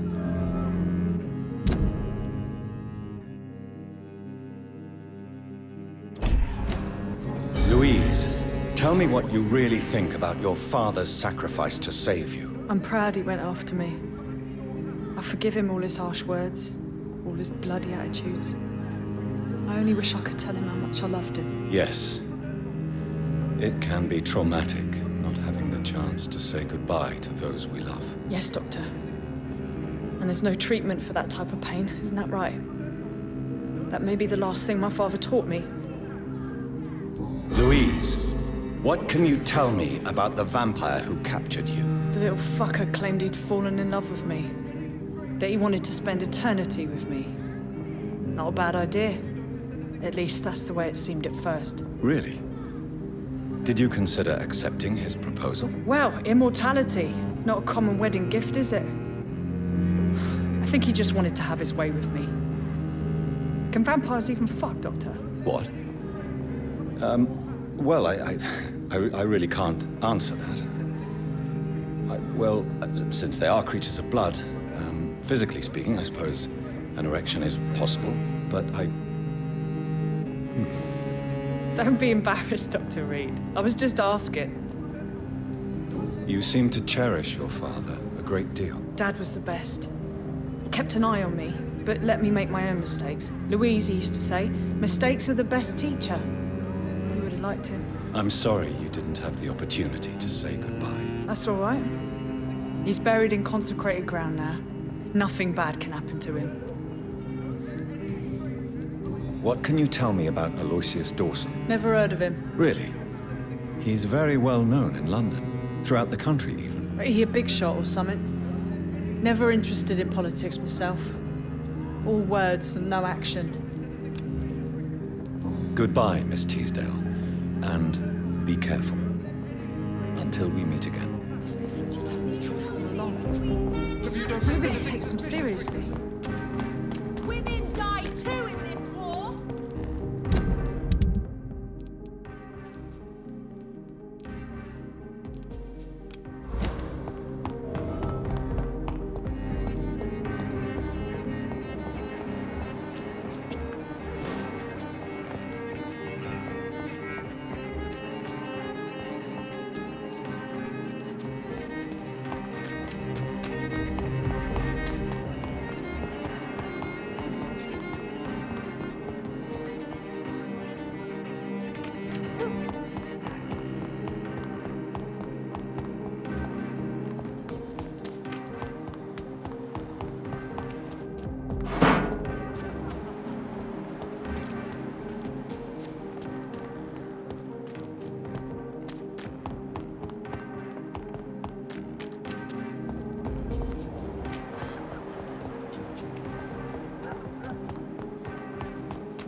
Good evening, old chap. I won't. These are the documents you wanted me to look for. I think I've gathered all the available occult research about vampires. Oh, thank you, Johnny. That'll help me separate the myths from the facts. I'm not sure you can consider this material factual, but it's yours now. What do you intend to do with it? First, I'm going to show them to Venus. It'll open her eyes and make her understand the importance of my mission. Do you realize you are ruining your family, Clarence? Don't you see the risk here? Money isn't important. Not important when it is a matter of life and death. That is what my dear Venus cannot understand. People will laugh at you, if they don't already. Think about your wife and your position. Think about your future. I understand my wife's embarrassment, but gossips don't kill, vampires do. There'll be no future if people don't open their eyes. I can't believe I'm telling you this, but if warning people is that important to you, why not choose a more efficient way to spend your money? Don't you think I tried? I knocked at every door, went to every bank, I even tried to be published. No, Jonathan. This is a one-man war.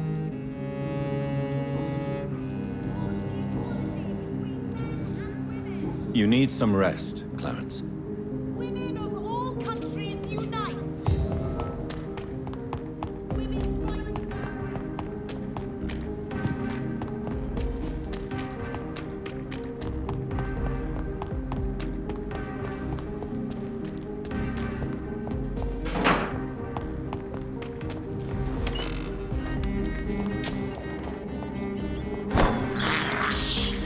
I have this thirst for blood.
Elizabeth, I'm so happy to see you. I was so concerned. It is also good to see you in these darkened hours. Is all well, my dear? Indeed, we stand upon the precipice. Has the news reached you of Edgar Swansea? No. I returned home but moments ago. What of him? Your friend, the well-informed old Bridget, tells me the Guard of Priwen has assaulted Pembroke. I fear Edgar tops their bloody list. Bridget? She is such a tragic figure. And yet, I sense deep inside, she has a delicate, fragile soul.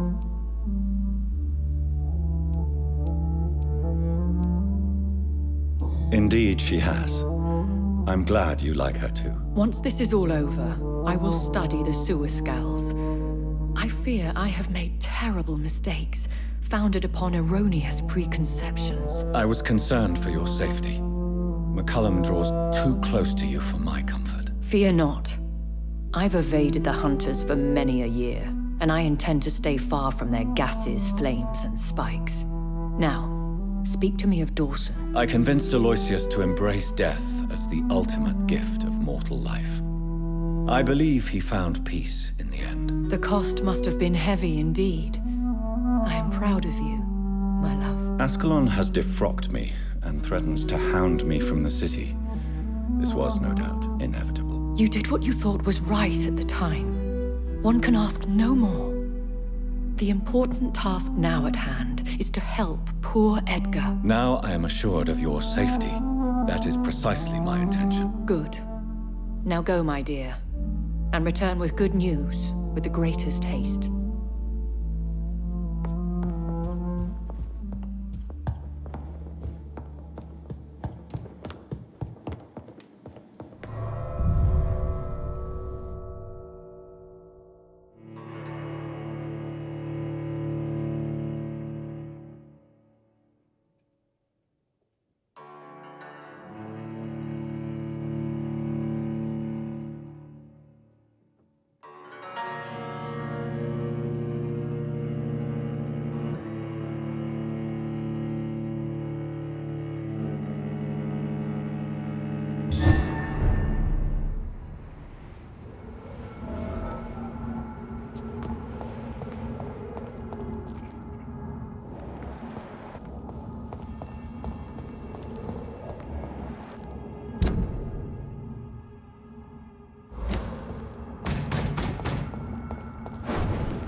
This one's mine!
Proper Ascalon.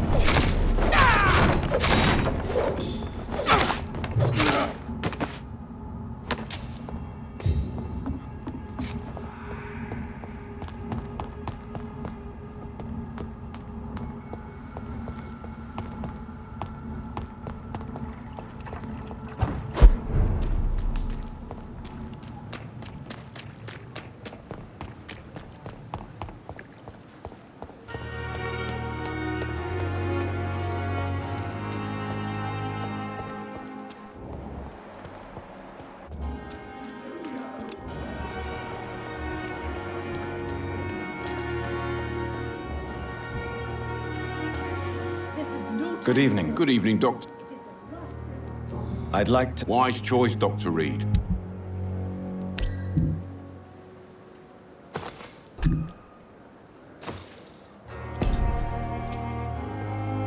Good evening. Good evening. Are you all right?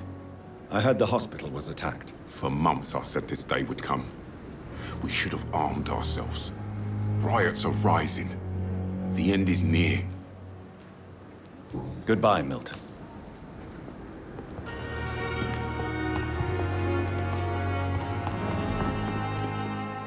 Good evening. Good evening.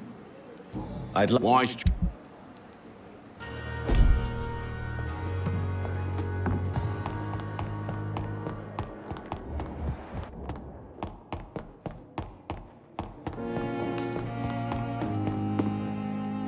Good evening.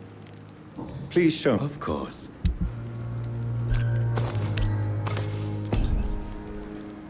Good evening. Are you all right? I heard the hospital was attacked. Unfortunately, violence can be a necessary evil, sir. I volunteered, joined the army to serve the Empire, sir. But attacking a hospital... shame. What do you mean? A hospital should be a safe place, sir. Like a temple. A temple of science. Goodbye, Mr.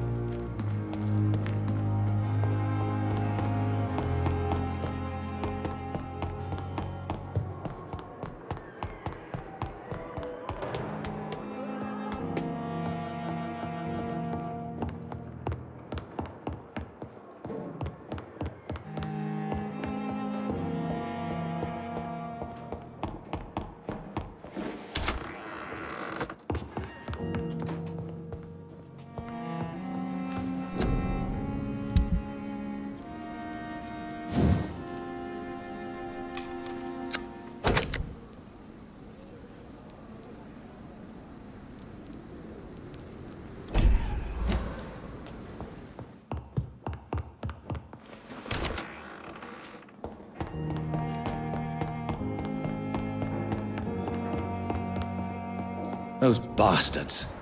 What have they done to Edgar? Looks like he's wounded. I better follow the blood.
Ultraviolet curtains and orichalcum powder. Dr. Swansea's always been a resourceful bastard. I bet he never told you he had this installed in case of a vampire attack. Says a lot about how much he trusts you. What have you done with Edgar? Don't worry. We don't kill humans. Even if your friend is deserving of a little punishment for what. What are you talking about? We know everything. Swansea and you created this bloody epidemic. You aim to unleash another disaster, just like William Marshall did. No! I'm trying to put an end to it, just like you are. You're his progeny, aren't you? Where is the monster hiding? It's still in England, isn't it? I have no idea what you're talking about. Jeffrey, please listen to me. No tricks. That shit won't work on me. We've found proof in the theater. Doris Fletcher was your first experiment. Now where is Marshall? Speak!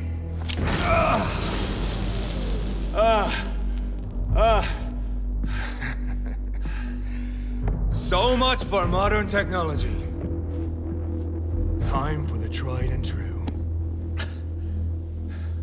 Do you know what this is, beast? This is a drop of King Arthur's blood. The blood of a true defender of Britain. Stronger than your evil powers.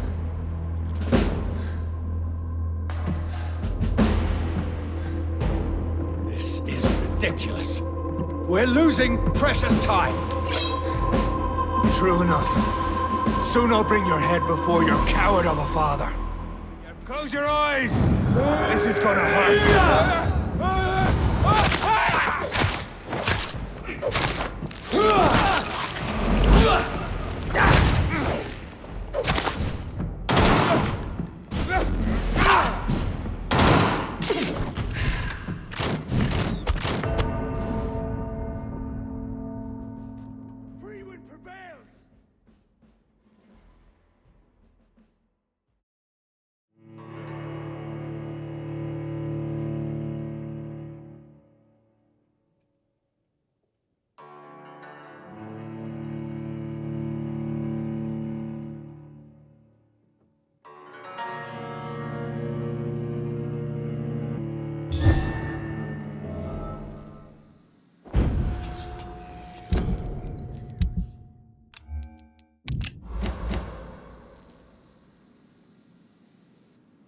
Pin you down!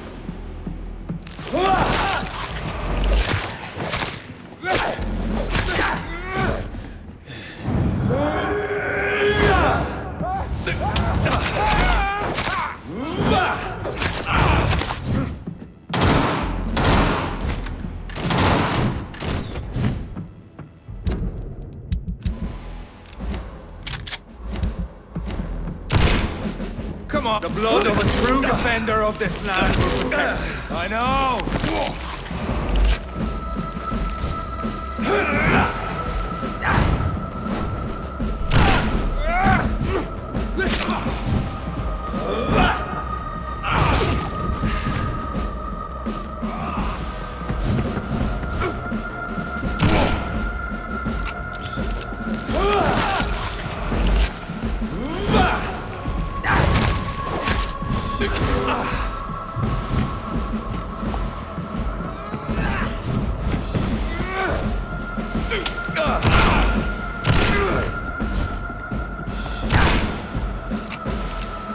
Freewind prevails!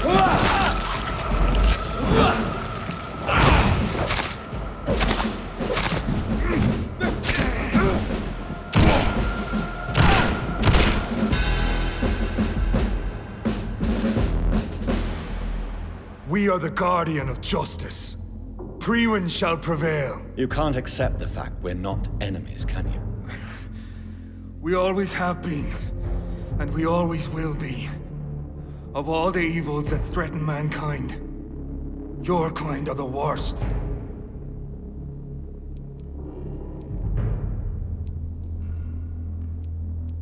I was only reborn for a few minutes before you and your men hunted me down like a beast. You were only reborn for a few minutes, and you'd already taken the life of an innocent woman.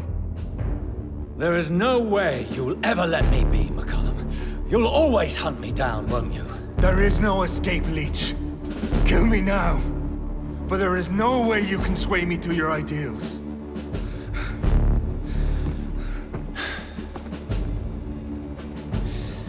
That's where you're mistaken.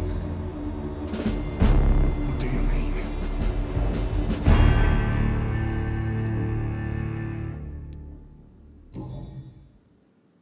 I'll spare you, McCullum.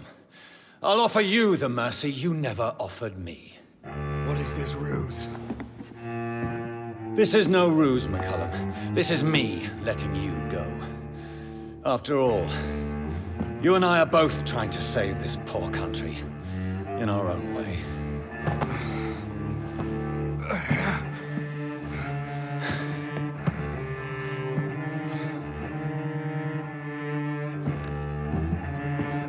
I'll kill you, Reid. Next time we meet, I'll end you. See? Progress already. You called me by my name. Until the next time. Goodbye, Hunter.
Good evening. Good evening. I'd like... Wise choice,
Where have you gone, Elizabeth? I have a bad feeling about this.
So Priwen never left Doris's theater after they invaded. They must be holding Edgar here in their new headquarters.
Doris Fletcher was about to become a disaster.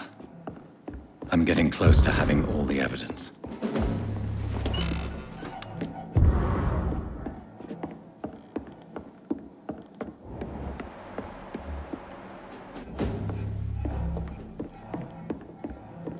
It's locked.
It's locked.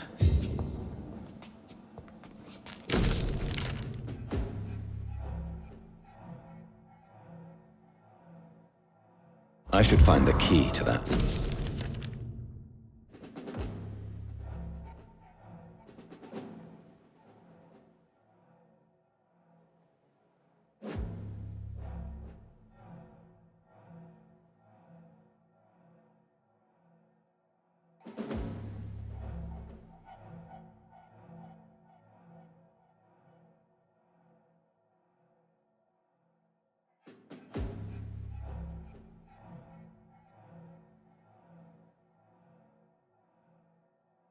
Blood of a pure heart, garlic, blood of a king. I don't understand. Perhaps this is what McCullum drank. I had better keep that in mind.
Don't know if I should read this.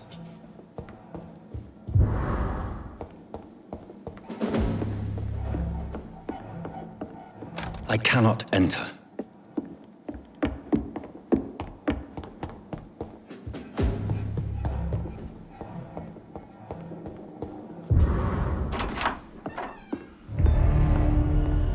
Edgar. Edgar, can you hear me? Jonathan, is it really you? Easy. Easy. Save your strength. I'm getting you out of here.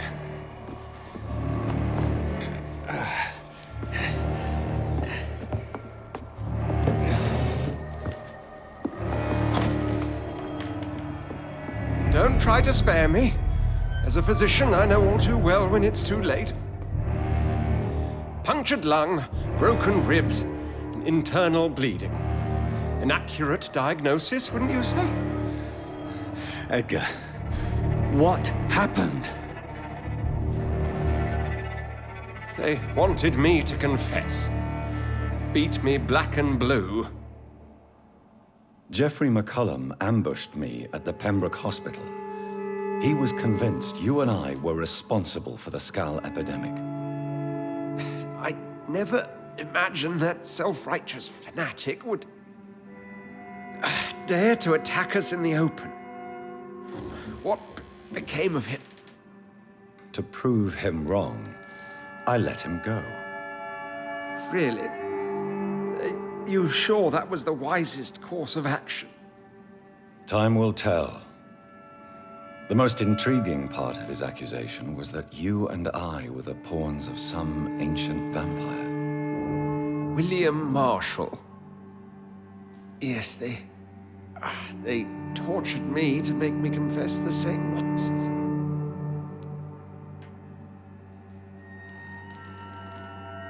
I think you're hiding something, Edgar. What do you mean?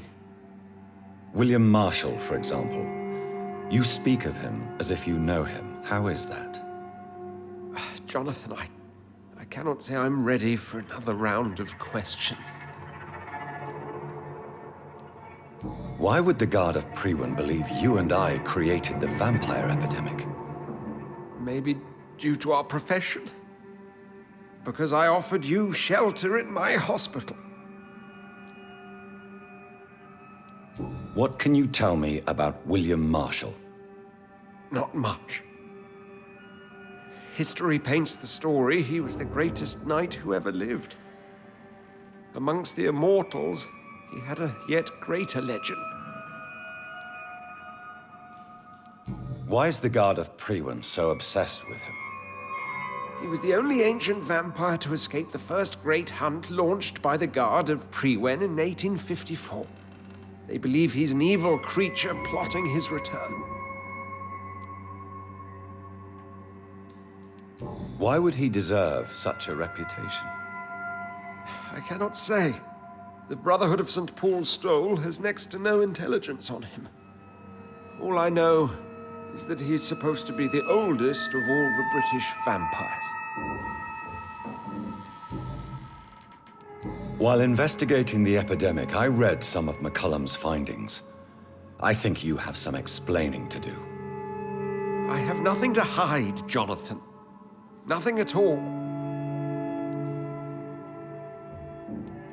Do you know Doris Fletcher's real name?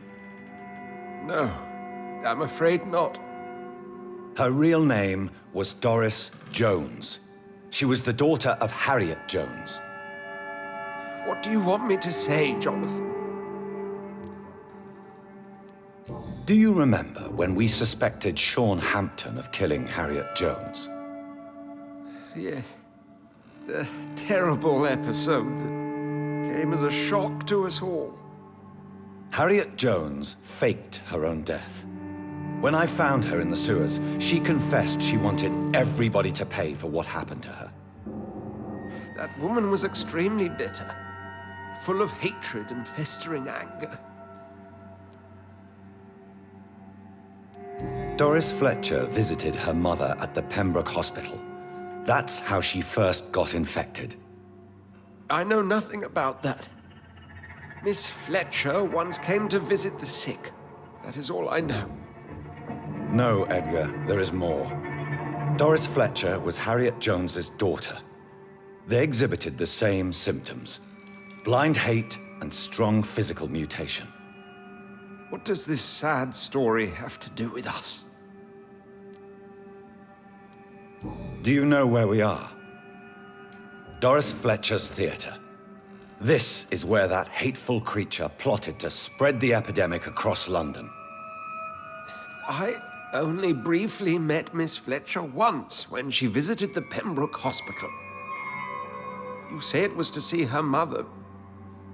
She seemed like such a sweet and graceful woman. My point exactly. The disease turned her into a bitter soul, driven by vengeance just like her mother, a symptom of all the infected patients. Certain diseases are known to produce similar effects.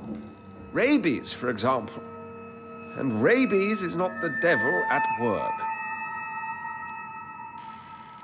Come on, Edgar. Don't you see the pattern here? The epidemic, the link between Doris and Harriet, the suspicion of McCullum. How could I? I never saw Harriet Jones again after she fled the hospital. Doris and Harriet shared more than a hidden family bond. They were the embodiment of the epidemic and are linked to the Pembroke Hospital. Come on, Edgar, this is no coincidence. I swear I'm at a complete loss. All I did was administer vampire blood to cure old Harriet. There was no evil plan, no diabolical plot. You did what? I tested the regenerating and healing properties of vampire blood on Harriet Jones. My only intention was to find the cure for influenza, I swear. Whose blood did you use? William Marshall's? Mine? Lady Ashbury's. While transfusing her with human blood, humanely appeasing her hunger, I also kept samples of her blood for my research. You used her blood on Harriet Jones? My God, Edgar, that's unethical. You betrayed 2 of your patients at the same time. I made a mistake. But what is science if not trial and error? We both know it, Jonathan, we both know it. What a poor justification for your morbid fascination and thirst for glory. You have worked beside me. You saw what I'm doing at Pembroke Hospital. Jonathan, you know I'm not an evil soul. Just another victim of this tragedy.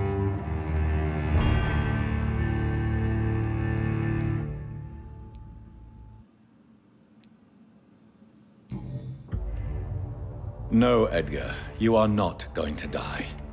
Unless you want to. What do you mean?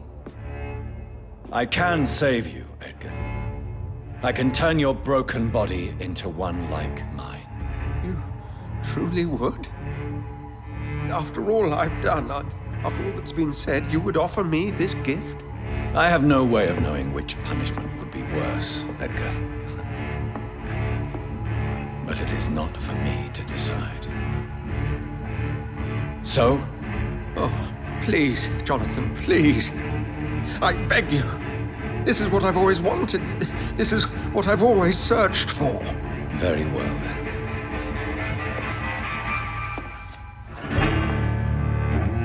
Prepare to die and be reborn. To face an eternity of guilt. I'm ready.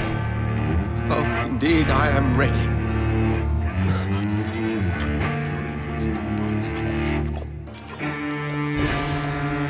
Enough!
So Harriet Jones became the original carrier when Edgar gave her vampire blood. I must tell Elizabeth.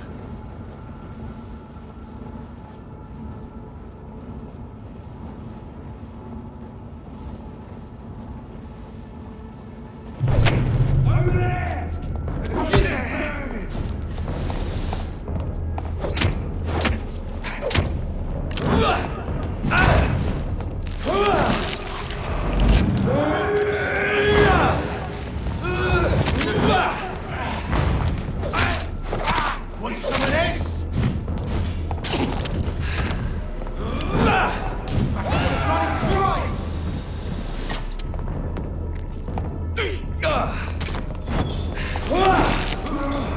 I hate leeches!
What good fortune brings you back to me, Jonathan? What is it, my dear? I'm afraid it's bad news, Elizabeth. The worst, actually. Please, speak up. Edgar is no longer in McCullum's grasp. I resolved that matter. Where is our good friend now? Is he well? Of a sort. His injuries were mortal. I had no choice but to make him one of us. To save him, or to punish him. To punish him? I fail to understand. And what is the source of this cold tone in your voice? Edgar Swansea was responsible for the skal epidemic, Elizabeth. It was he who unleashed the deadly scourge upon London. What? Are you certain? This is the most terrible accusation of all. He confessed everything to me. He sought to cure the disease, to exploit vampire blood to stop the epidemic. But he unwittingly gave birth to a catastrophe. All those poor victims. How could he do it? What happened?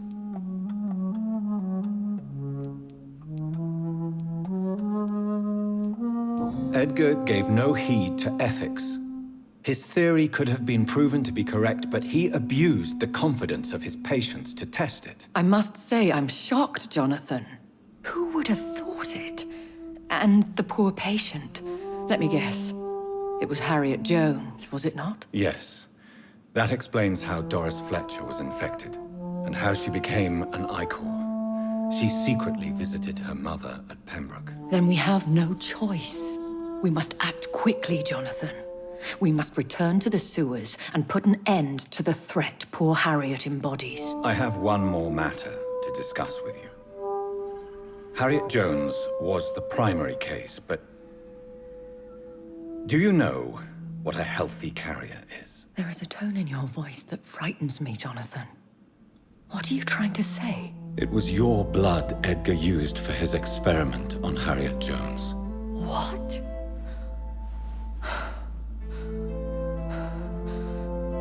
No. No. This can't be. Oh. Elizabeth. Are you all right? No, I have to go. What do you mean? Leave me alone. Save the city, Jonathan. Save what can be saved. Elizabeth, I need answers. Why did your blood Stay cause away this? from me. Please. I swear I never was your enemy. Wait! No! Elizabeth!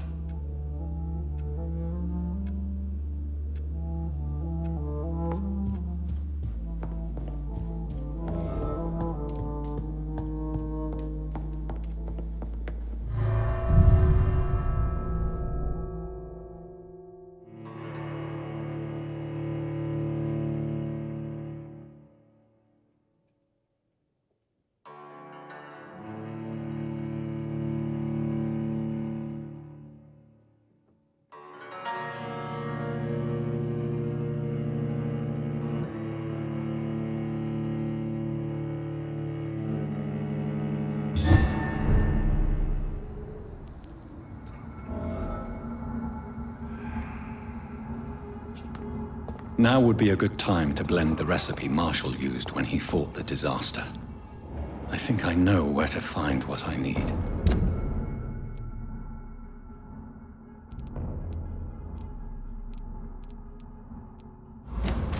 Did you hear me? There's one of them. Watch yourselves. This one's mine!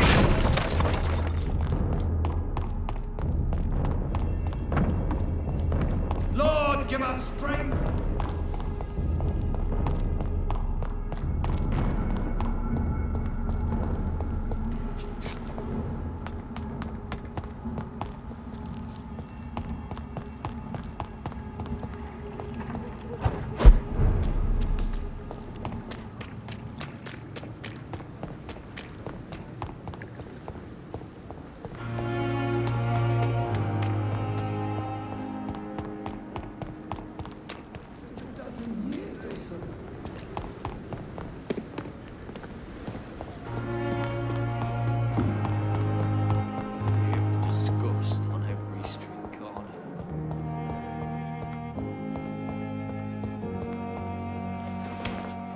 I cannot use garlic, but there may be a substitute in the Pembroke Hospital drug storage.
Fear no evil. Do the Lord. Remember your vows, friends.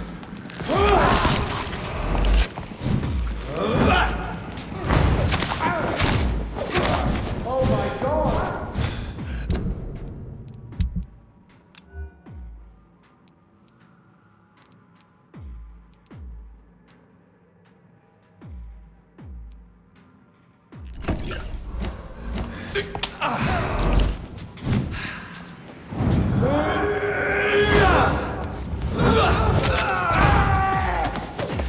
Fear no evil. We do the Lord's work here.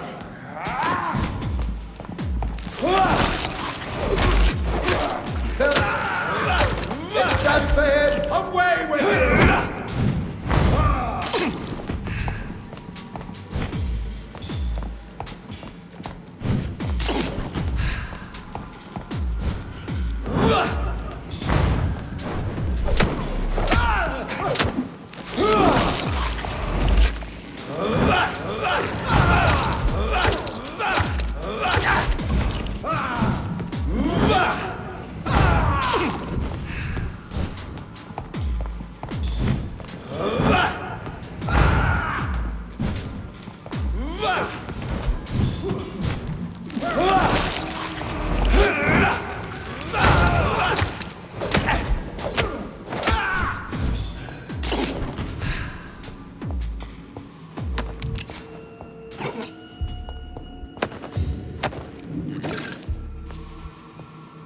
There it is. Insulin.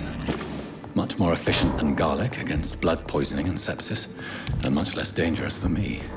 Thank you, Dr. Polescu.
Look lively! Get on to us, you!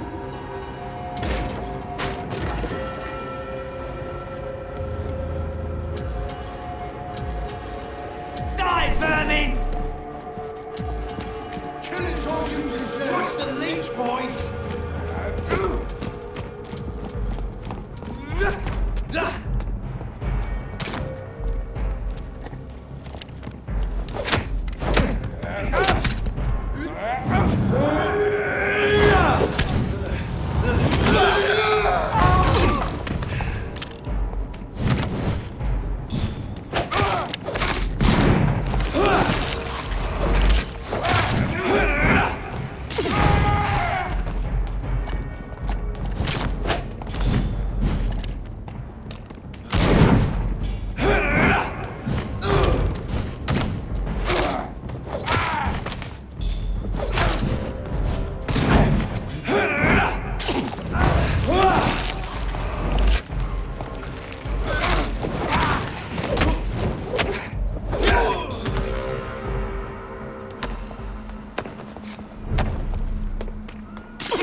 If McCullum really drank the blood of King Arthur, then I may have found another vital ingredient for my recipe.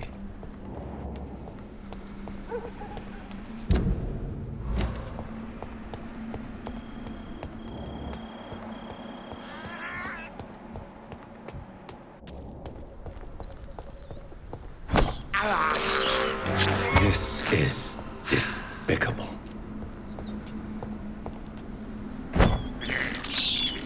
I can't believe I'm doing this.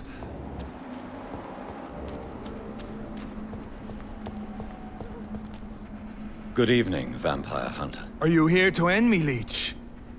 You'll find I will not be killed easily. Not at all, McCullum. I am here because I need you. Really? I'm intrigued. Speak up, then. I need the blood of a king. The blood of Arthur. I'm certain you possess it, and I must have it. The Guard's most sacred and precious relic. Why would you? You found Marshall's memoirs. I should have destroyed that book. I need the antidote to save this city, McCullum. It is within me to take your words as truth. I want to, but I must know more. What precisely are your plans? A creature called a disaster is about to be unleashed. It falls upon me, as once it did Marshall, to stop it before the whole country is ravaged. I should have destroyed that book. And yet, I wish I could join this battle alongside you. But this crusade is not mine to fight. Do you not understand? We wanted the same thing from the outset.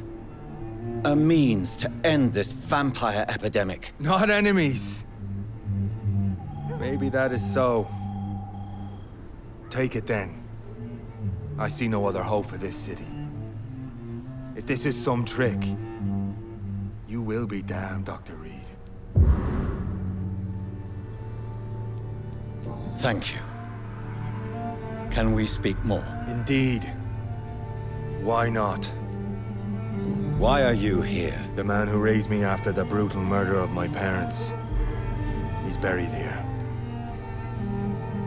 Were both your parents killed by vampires? Yes. And yet worse. My father returned to Dublin a vampire and tore out my mother's throat. And who was this man? Carl Eldritch. One-time leader of Prewin. He killed my father in front of me. Helped me hunt my brother Ain after teaching me how to kill leeches. What will the Guard of Prewin do now? Will you stop the Great Hunt? Yes. But we shall continue to protect innocents from beasts like you and your red-headed friend. Like me? I am indebted to you for sparing me at Pembroke. But this won't always be the case. I'm no coward like those St. Paul's Stowe brothers. How long have you known Lady Ashbury? Where is she? And what will you do to her? We saw you meeting her, so of course we investigated. But she is gone. Our scouts reported she has sold some paintings and departed for an unknown destination. Adieu, vampire hunter. Until we meet again, blood drinker.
There's one of them! Watch yourselves!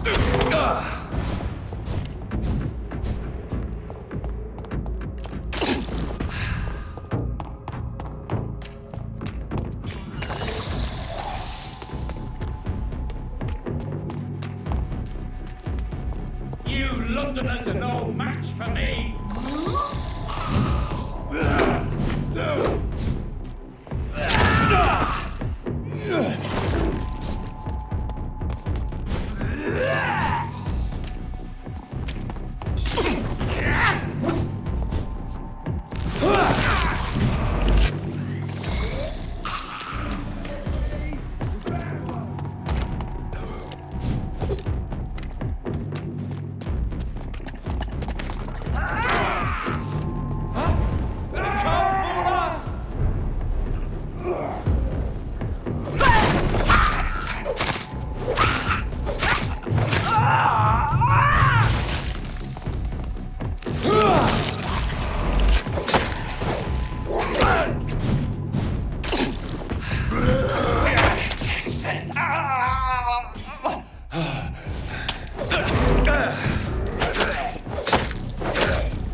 How dare you interfere with my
don't have your money. Come on, Barrett, you know the game. You pay for peace of mind.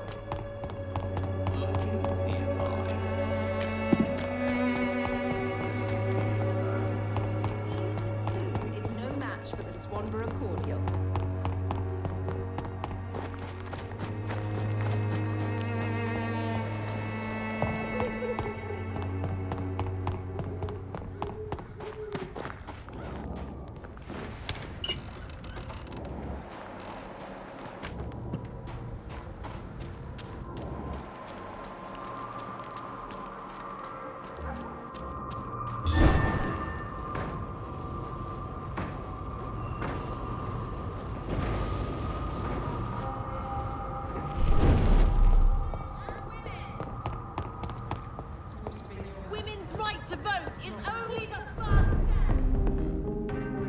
Good evening, Dr. Reid. A great night, what? I may.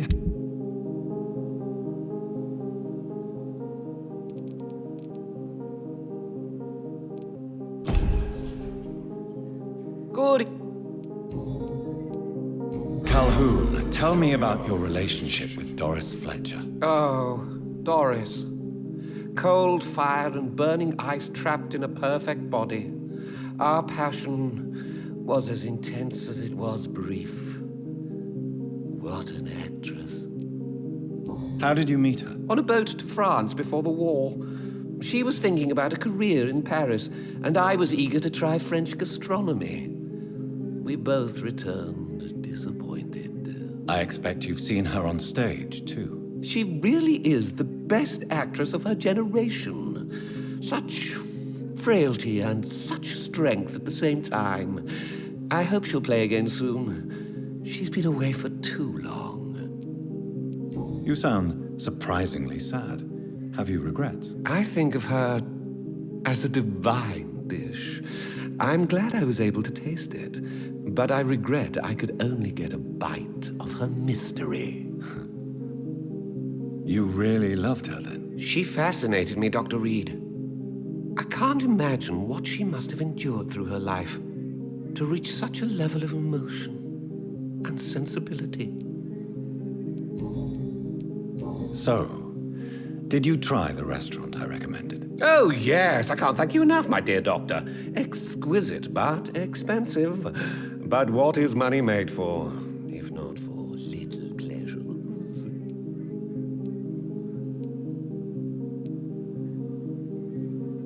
I'm glad you enjoyed the place. I do, Doctor, I do. Thank you again.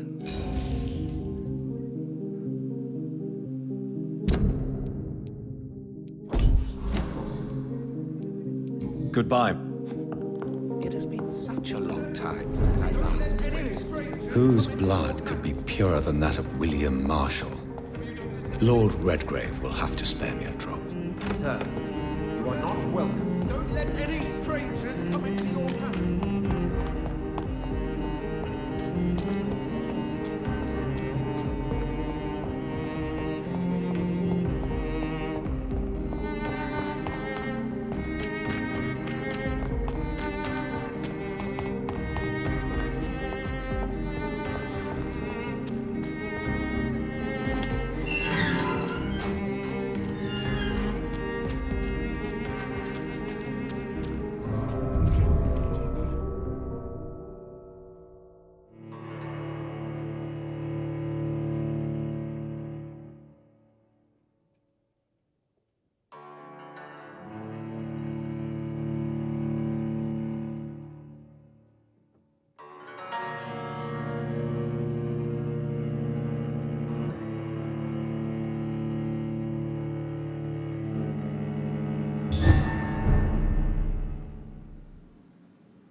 I'm still persona non grata in the Ascalon Club.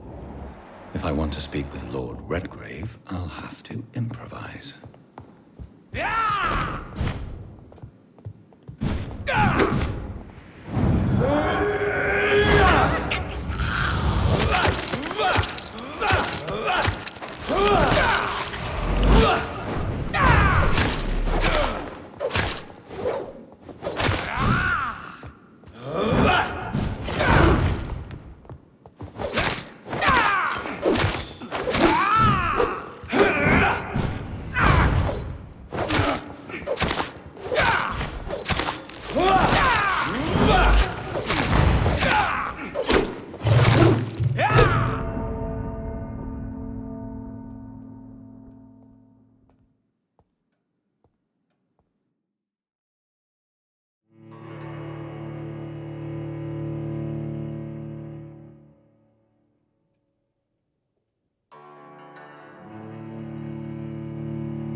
Gotcha!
You're bleeding!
Good evening, Lord Redgrave. What are you doing here, traitor? I shall smite you for this audacity. I'm not here to bicker, Lord Redgrave. I can put an end to this epidemic, but I need your assistance to do so. Good. We've held out thus far, but the time has come to put an end to this crisis. Tell me, what do you need? The blood of William Marshall. The blood of William Marshall? Of my maker? Are you mad? This blood is the purest of all. My maker proffered it to me on the battlefield. I cannot hand it to you. This is more important than the club, you, or me. This is London's last hope. I see. Well, in that case, given the gravity of the situation, I suppose I can spare you a drop. Thank you, my lord. If you manage to save this city, you'll prove yourself a veritable servant of the crown. So Godspeed, Dr. Reid. Our fate lies wholly in your hands.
It's always been your house, Dad. Not Support the equality between men and women.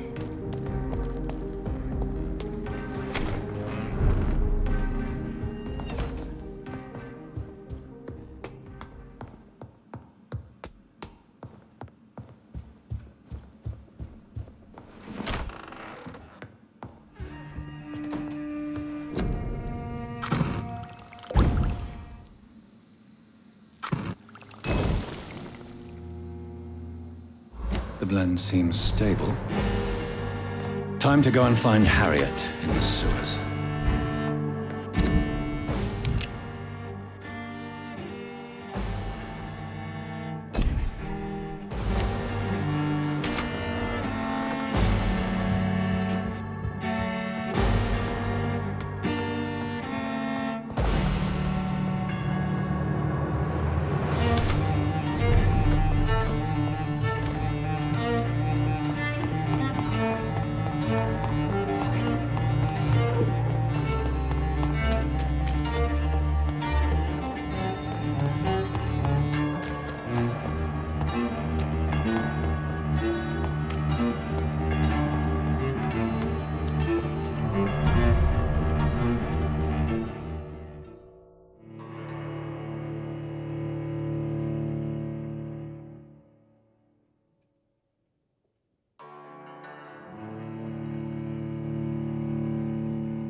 It's locked, all right.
I have this thirst for blood.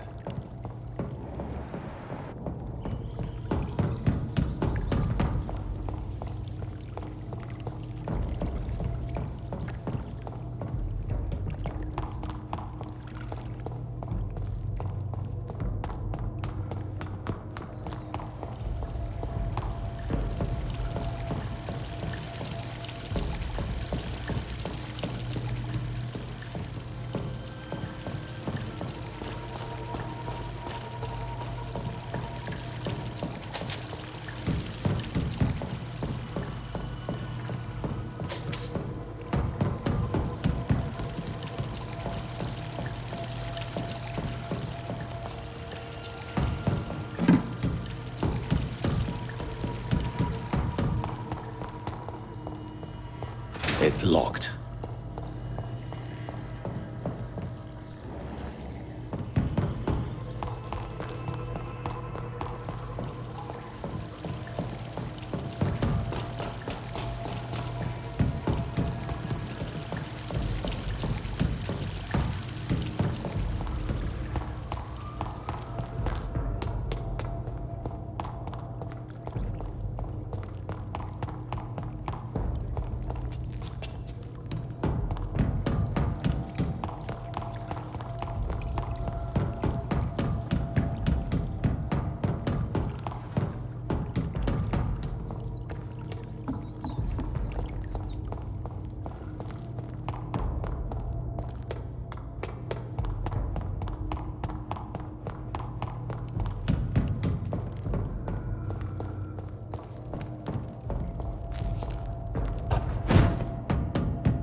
It's locked, all right.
It's locked, all right.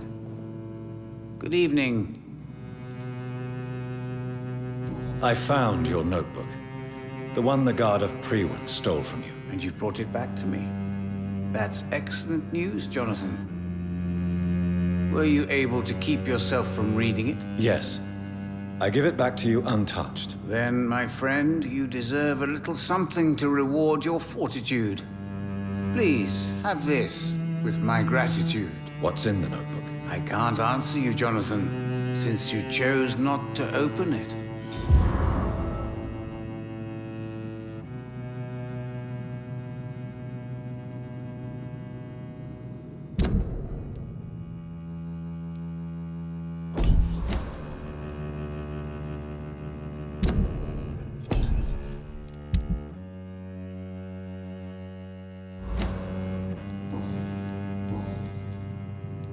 Goodbye, sir. Until we meet again. I rarely wander, yet it amuses me to converse with your kind. Perhaps London will survive the epidemic, but I see terrible trials awaiting in the future.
again. What are the cards trying to tell us?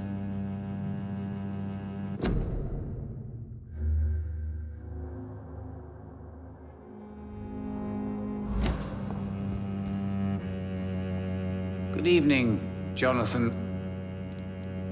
Have you any news concerning Aloysius Dawson? You unburdened his heart and cleared his mind. A most elegant solution, I must say, Jonathan.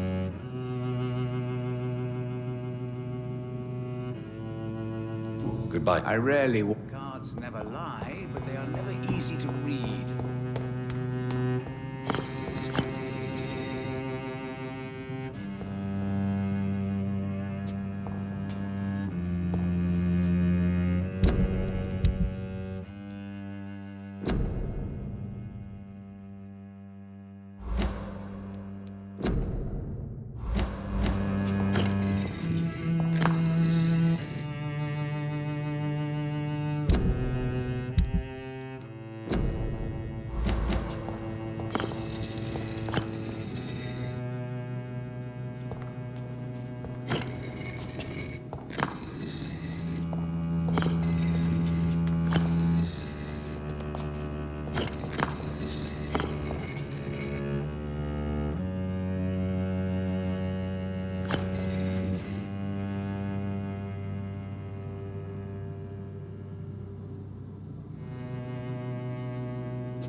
This place has been ransacked.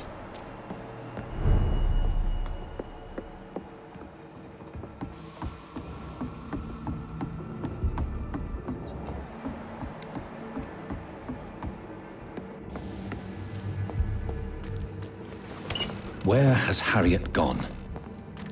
She must have left a trail I could follow.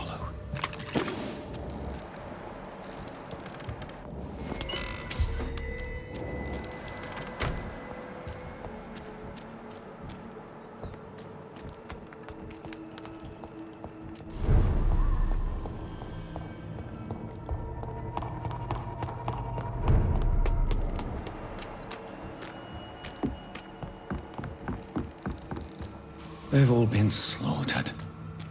Priwen? No, not their style.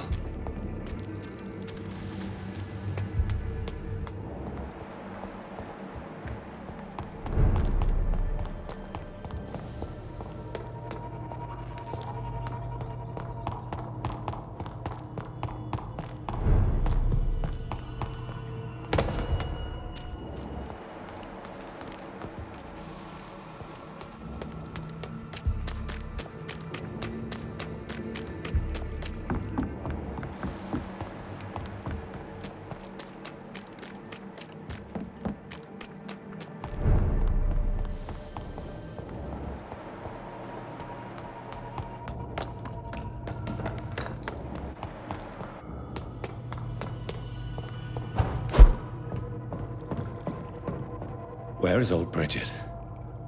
Damn. If I'd come earlier, they would still be alive.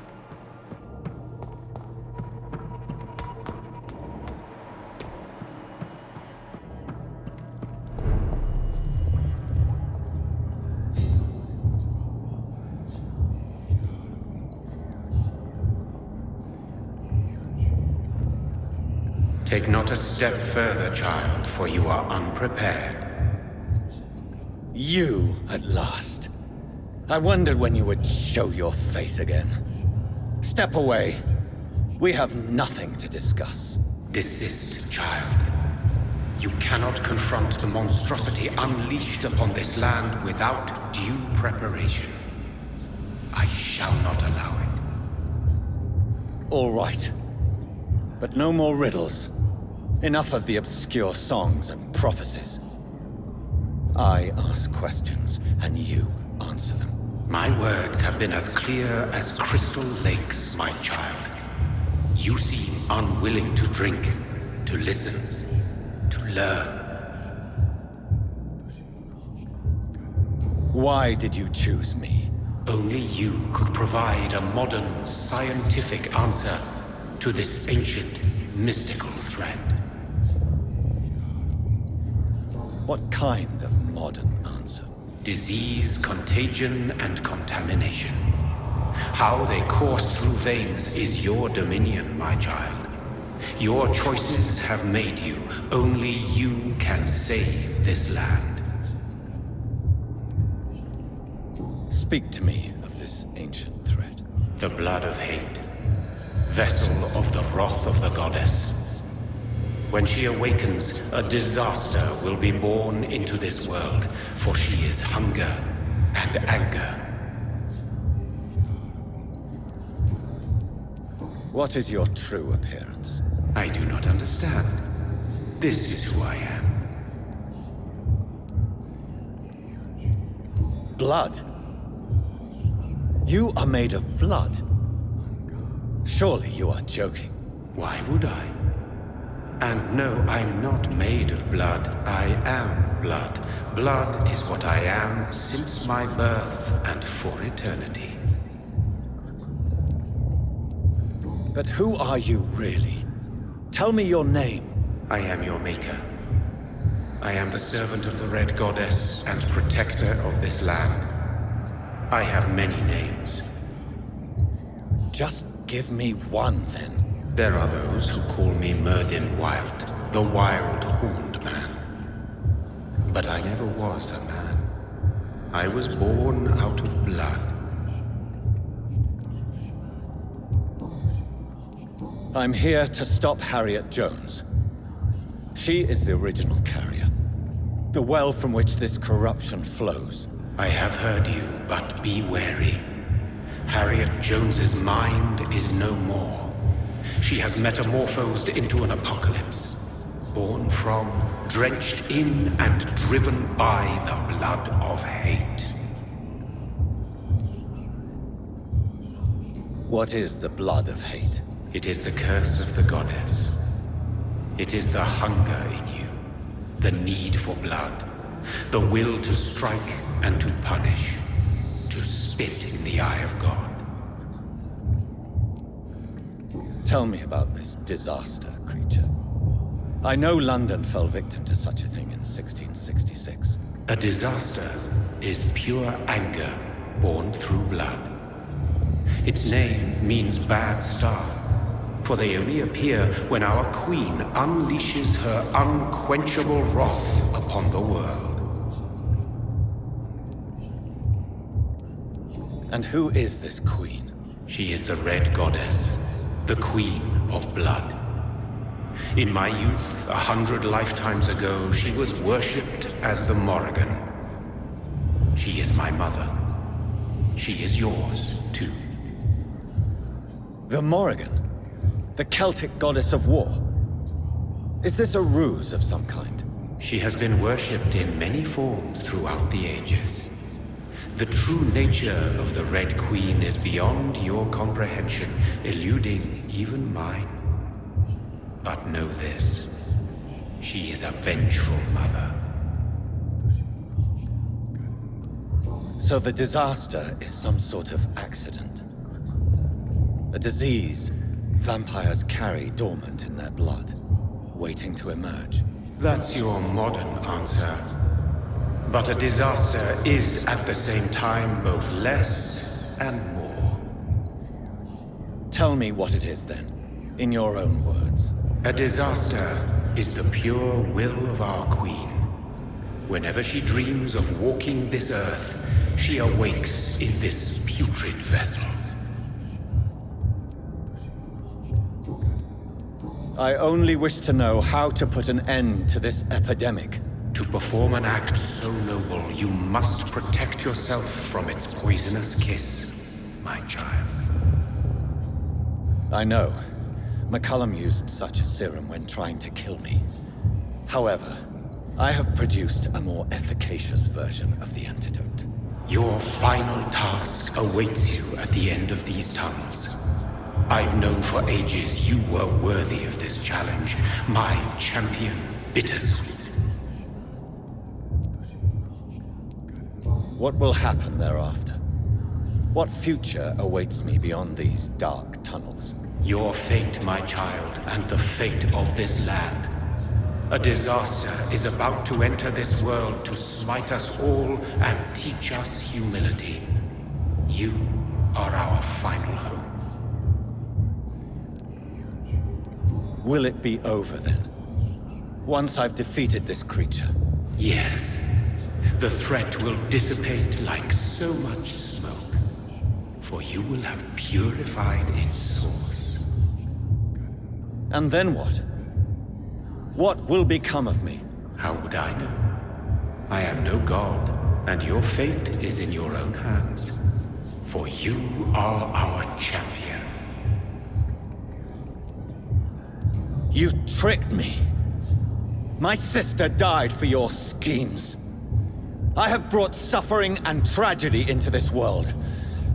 I am not, nor will I ever be your champion.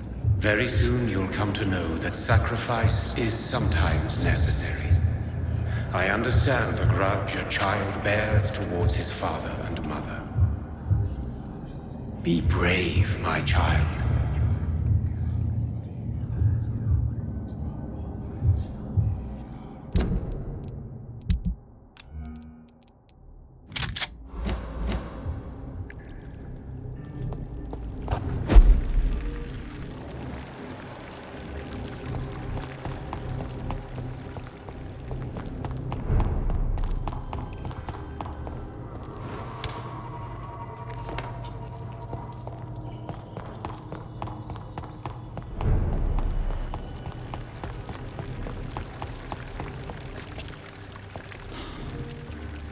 These poor skals didn't stand a chance. I can't believe I'm doing this.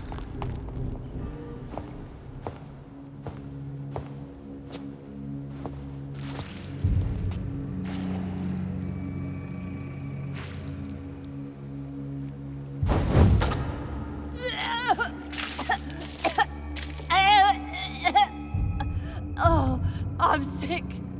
So sick. Doctor, help me, please. I'm in such pain. I'll be glad to be of assistance. Ah, like your help, Doris. Liars! All of you!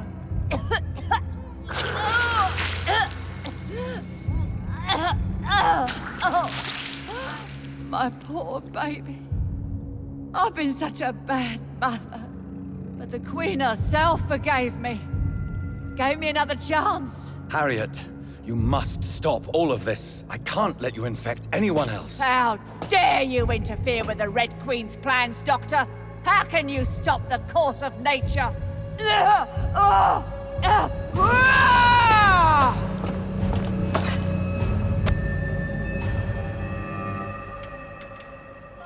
poor baby! Where is she now?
This is despicable.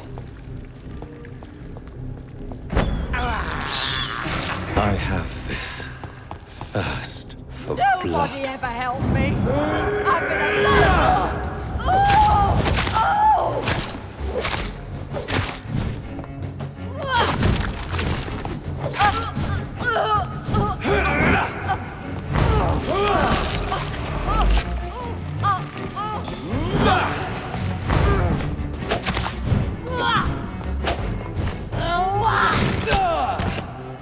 They took my daughter from me!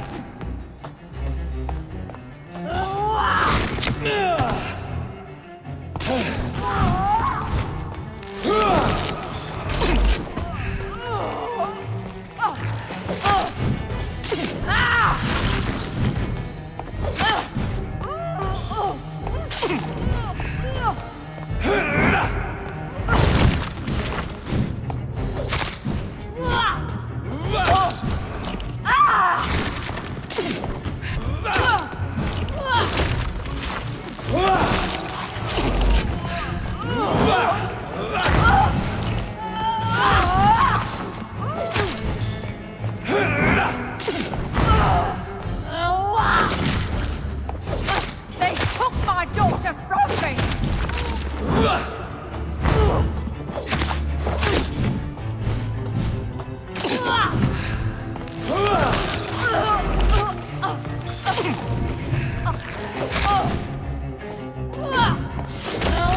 You wished I was dead, didn't you?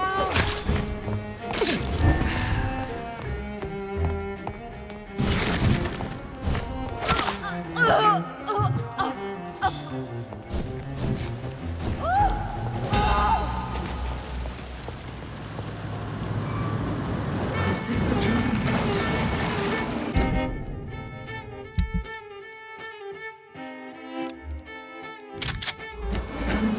Awake. Is this anger I feel? Is it... I think it is. Oh, how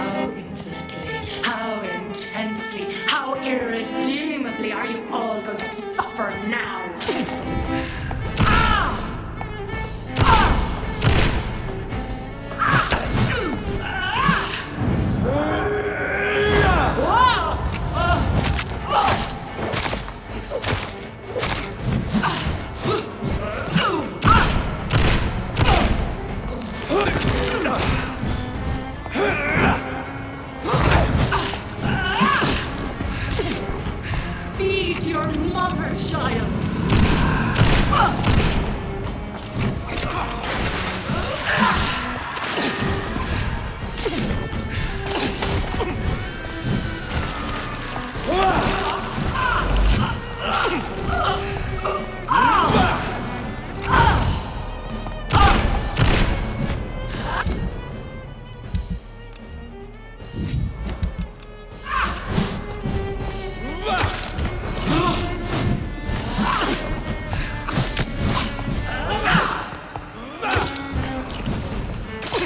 Eat, for this is my blood.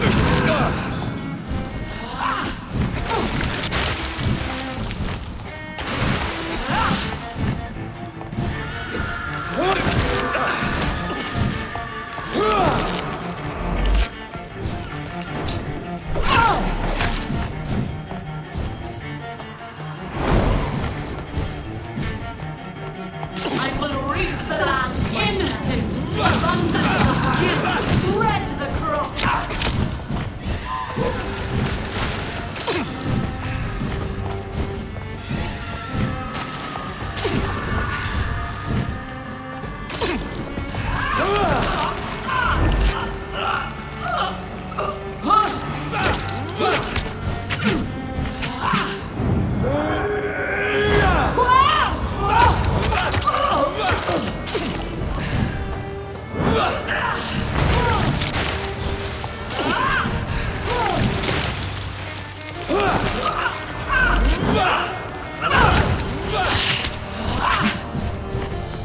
Blood, feed me, give me their lives.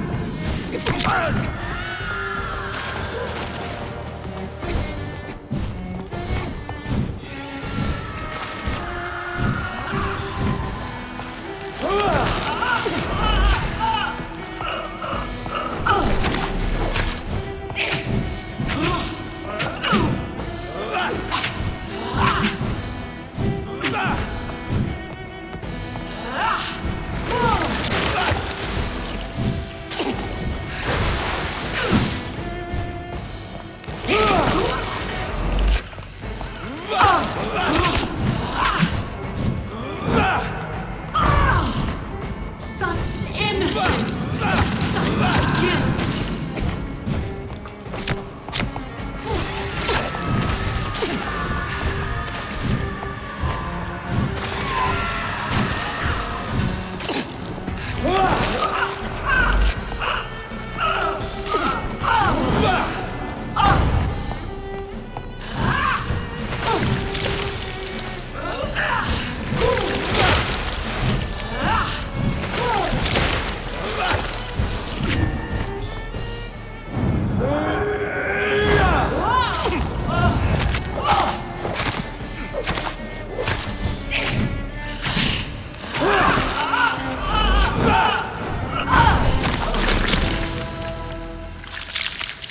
Do you think your champion defeated me, my child? No one could ever defeat you, mother of us all, for you are our every root and leaf. You've always been my most amusing son. Then go back to sleep, my queen, and smile at us from your dreams. Did they feel my wrath?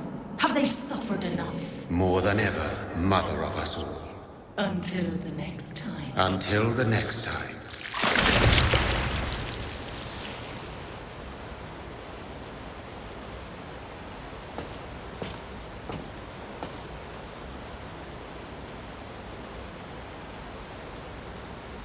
So it's over then, young Ekon. You have put an end to this terrible menace. Old Bridget? What are you doing here? This is my realm, Ekon. This is Skal territory. But they were all massacred by the monstrosity that Harriet became. Others will come, engendered by deceitful vampires. I don't mean you, of course.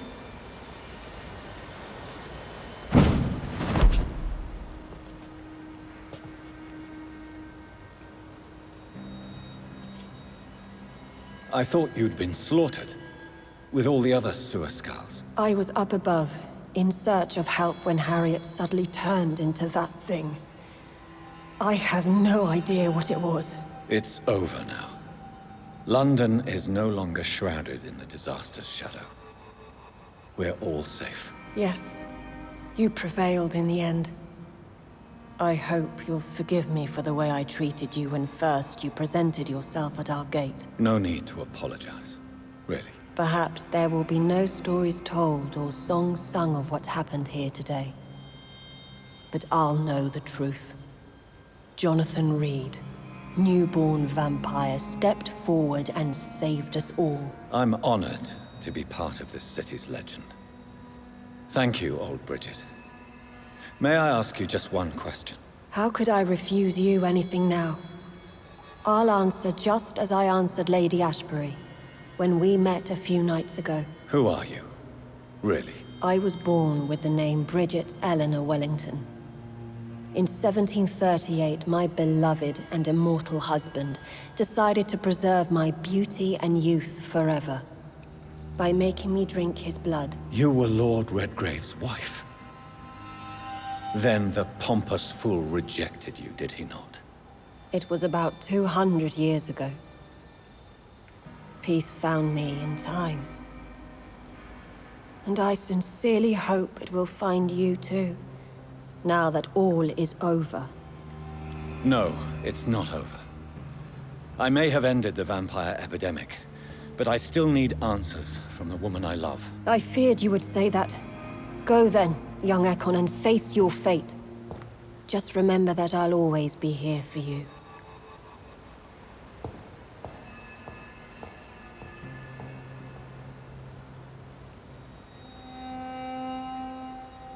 London has been cleansed.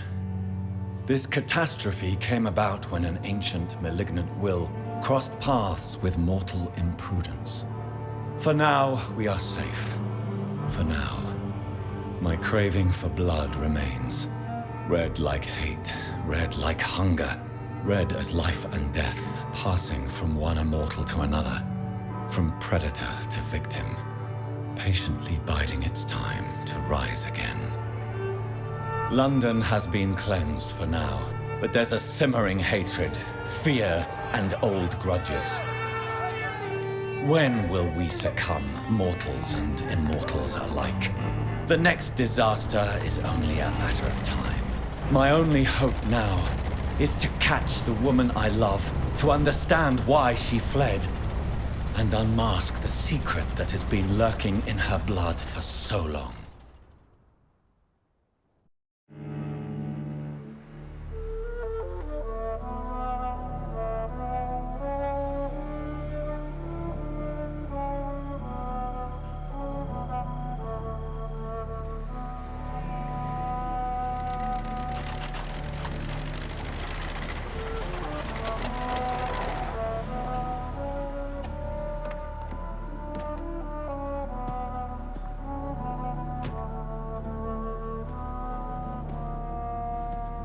Well, this is it. Lady Ashbury's domain. Why am I not surprised it's not on any maps? I'd better hurry.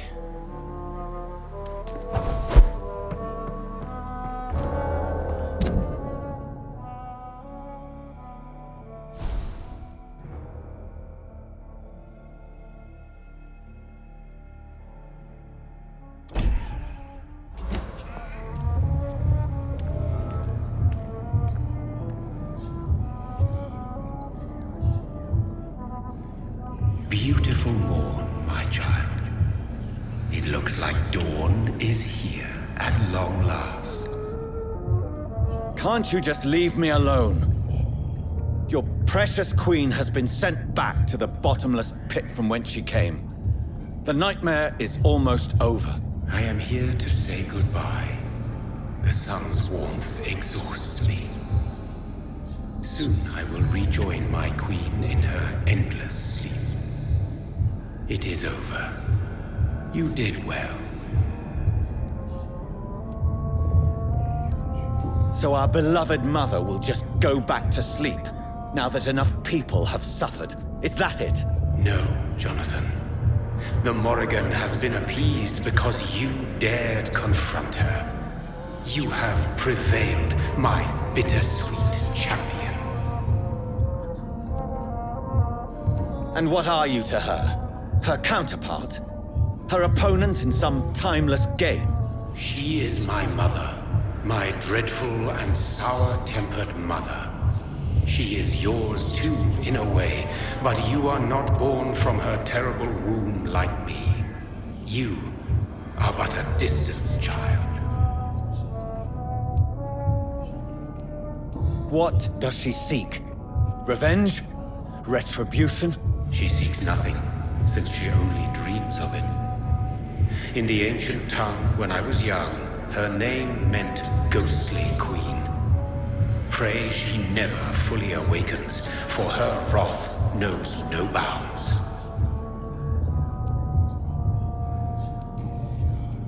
Why did Harriet Jones become a disaster? You are the doctor. You hold the knowledge needed to answer such a question. Have you the answer? I noticed that all the Icors were female, as if a male couldn't endure the metamorphosis. Harriet was also a bitter and resentful woman, as was her daughter. If the Morrigan prefers despoiled women to become the vessels of her wrath, we should be thankful that but one disaster hath been cast upon this wobbling world. Icors seem to carry various diseases. They did not merely turn people into skals. Their presence alone spreads death. Who knows whether the Red Queen awakens when cursed mortals endure such epidemics, or if the contagions emerge like a curse as she awakes. This is not over. I am here to find the true origin of the blood of hate. 'Tis unwise to interfere with a tale rooted so deeply in the suffering of others. What will happen to Ascalon? Will you let them run the country from the shadows? I don't interfere with petty political intrigues. Ascalon was built upon the lie of a lineage. Such a deceit cannot last forever. But Lord Redgrave definitely possessed Marshall's blood. Untainted blood from the greatest vampire knight. Really? I wonder how he managed to acquire it. Perhaps I should retrieve this artifact before going back to sleep. What will become of the vampire hunters? They will never stop searching for William Marshall, for he escaped their two great hunts. Remember that you too are now on their dark list.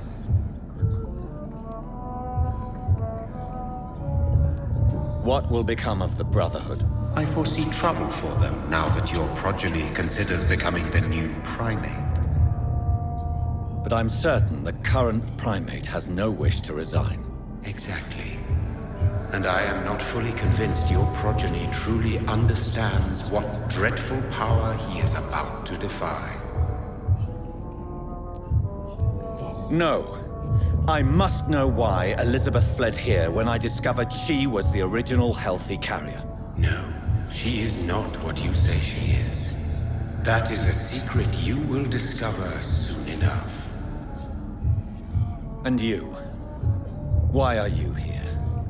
Which new thread of which old twisted plan are you seeking to pull now? Tell me the truth.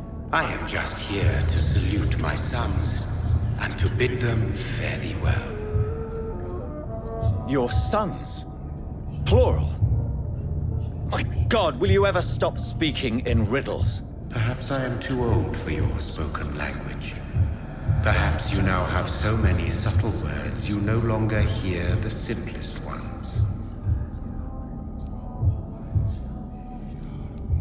Tell me about William Marshall. Why is his blood so strong? He is not stronger than you, only older. You are strong, Jonathan Reid. A champion of your time, chosen to defeat a threat spawned of this generation. Is he here? Is William Marshall here? Is that why you're here now, too? Have I not already answered that question? His blood was not tainted. The blood Lord Redgrave possessed. That which I used in the serum. But what if it had been? Then you would have failed, I suppose. For the blood of hate would have corrupted you too. When he fought me, Geoffrey McCullum used a serum made of King Arthur's blood. Since then, I have discovered that it was vampire blood. Whose blood was it? You just said it. It was the blood of a king. The blood of the champion I chose to save this land in its time of greatest peril. King Arthur was also your progeny. Why am I not surprised? Yes, he was. But he failed in the end. And for centuries the land suffered his defeat. Who are your sons? Why do you bid them farewell now? You are my son, as is William Marshall. This is madness. How many have you created? Who else? Shakespeare? Isaac Newton? Alfred the Great? Francis Drake? Thomas More? Guy Fawkes? My progeny is scarce, for I rarely feel the urge to protect this land anymore. But yes, one of those you named is your immortal brother. Maybe you shall meet one night. So that is all we are to you? Puppets you create to defeat some threat born from a dreaming devil? No. You are my sons. I am proud of you. I mourn when you fail.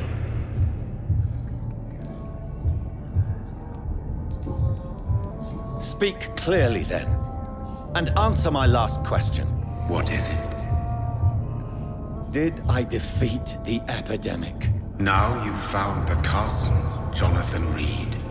Only you can answer that. Farewell, my child.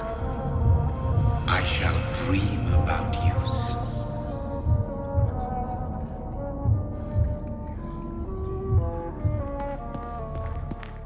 I cannot enter.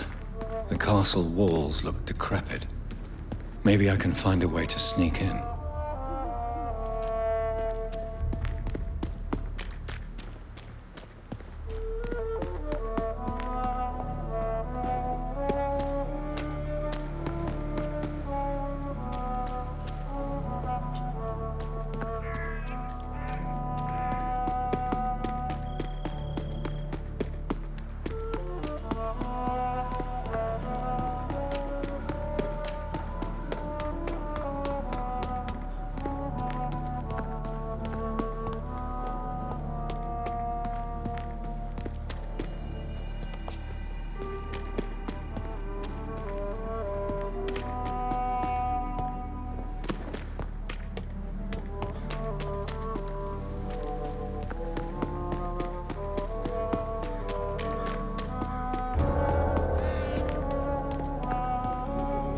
It's locked, all right.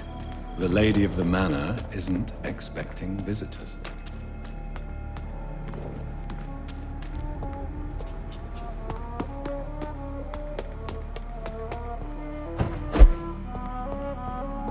Maybe it's just my imagination, but I think I smell Elizabeth's perfume.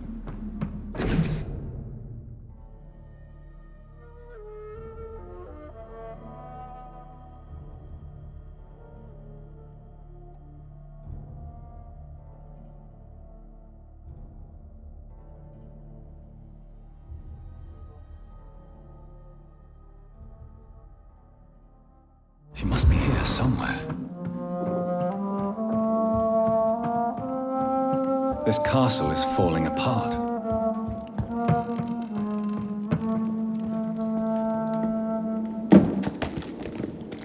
That sweet fragrance.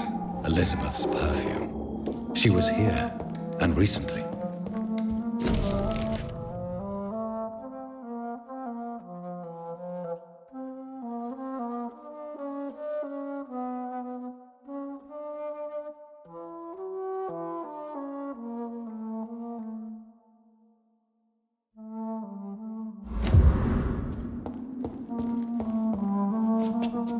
What are these symbols? I can feel a mechanism, but it doesn't work.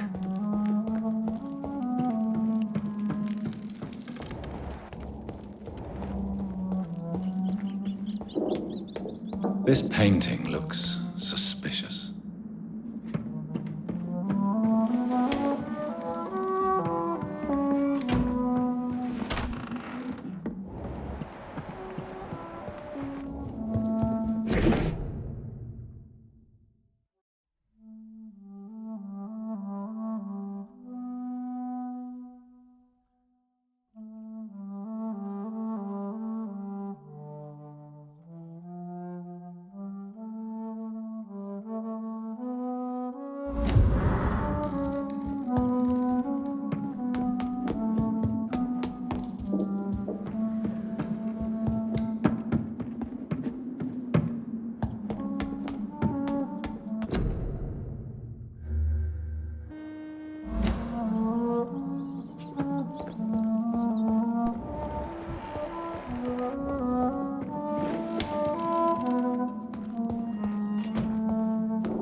Here's another switch. I should keep looking.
What are these symbols? I can feel a mechanism, but it doesn't work. Here's another switch. I should keep looking. What are these symbols? I can feel a mechanism, but it doesn't work. Here's another switch. I should keep looking.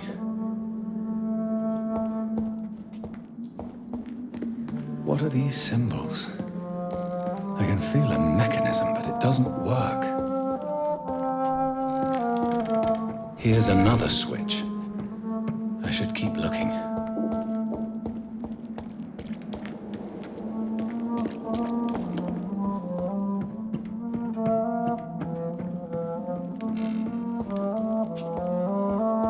these symbols? I can feel a mechanism, but it doesn't work. Here's another switch. I should keep looking.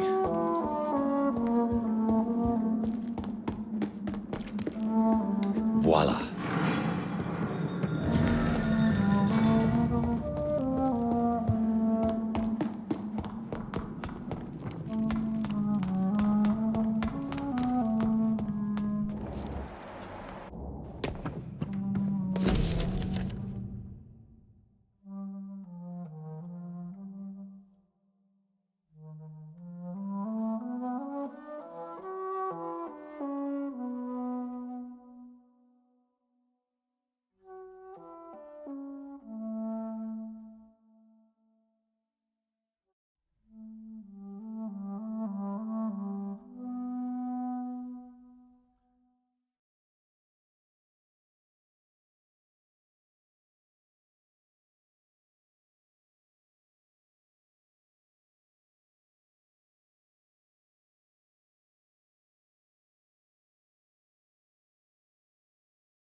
Drop your sword, Father. You have nothing to be afraid of.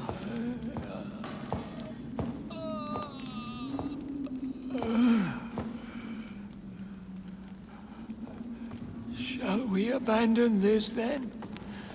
Shall we lower our heads? No. Never. You taught me that. Blood is approaching. Old but young. How strange. Shall I drink it? Smite it? No, Father. He is a friend. Please, rest. I'll take care of it. Caution, Elizabeth. Deceit runs through these veins. I know, Father. What took you so long, Jonathan?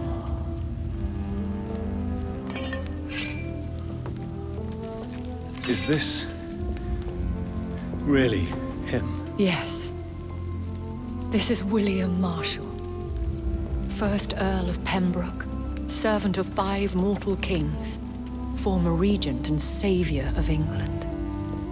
The greatest knight who ever lived, according to some. And you called him father? For he gave me eternal life, and much more. I have so many questions, Elizabeth.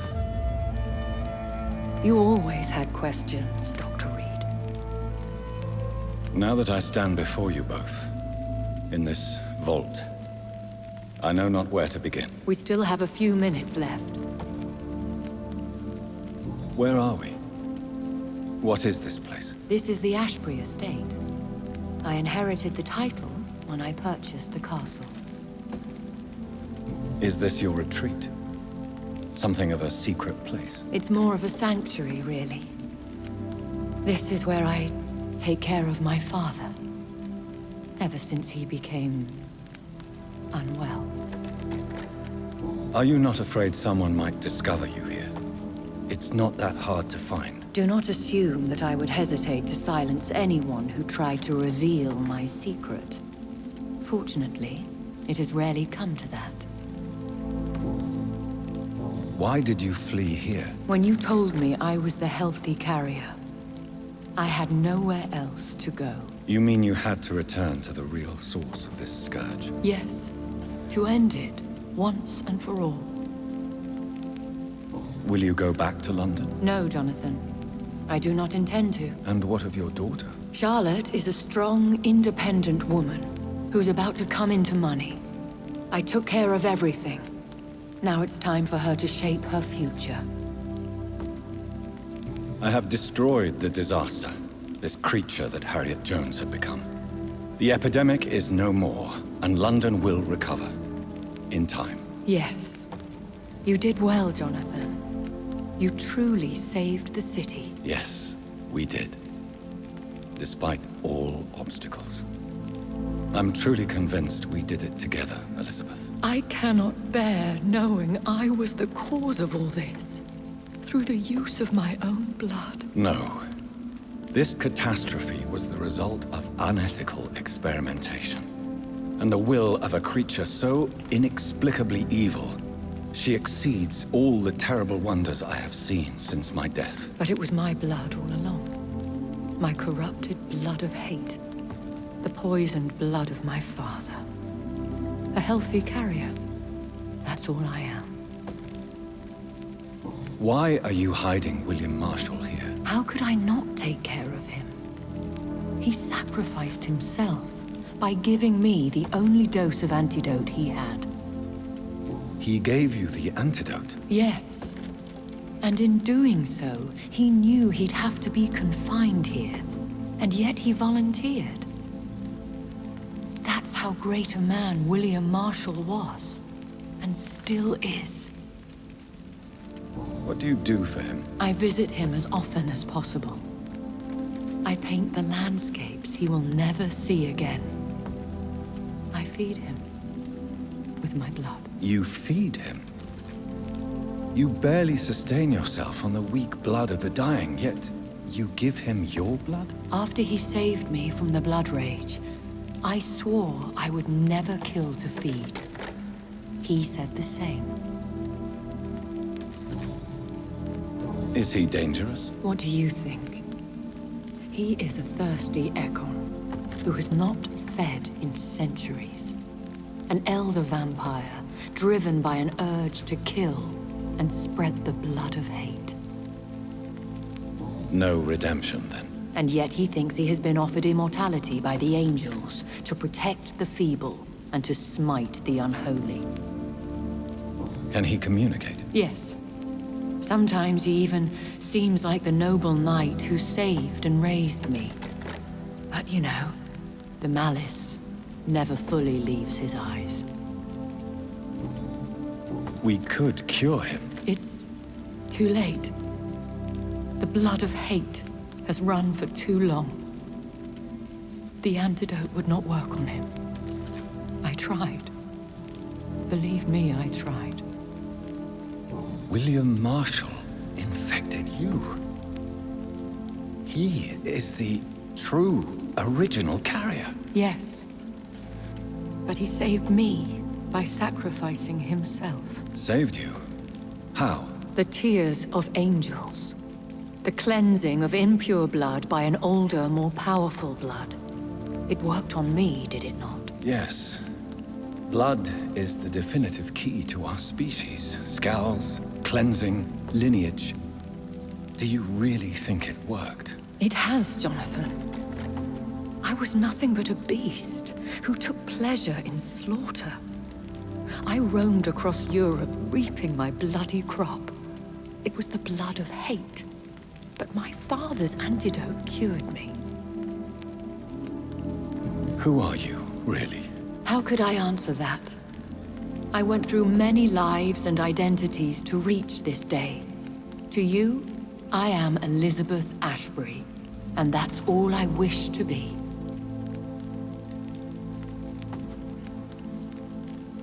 I understand.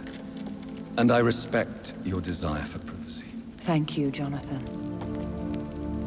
How did you meet William Marshall? He was an Ekon for centuries when he found me. He saved me from certain death by making me his progeny. Why did he choose you? You should ask him that. Did you ever blame him? Not even when he was infected and bit me. He is my father. He raised me. He taught me how to behave. What about us? What do you mean? You know my feelings towards you, Elizabeth. But you left without a word. So I'm worried about your feelings towards me. I love you, Jonathan. I've loved you since the moment I saw you rescue poor Mr. Hampton in that filthy slaughterhouse. Forgetting the danger as you turned your back, like the newborn fool you were.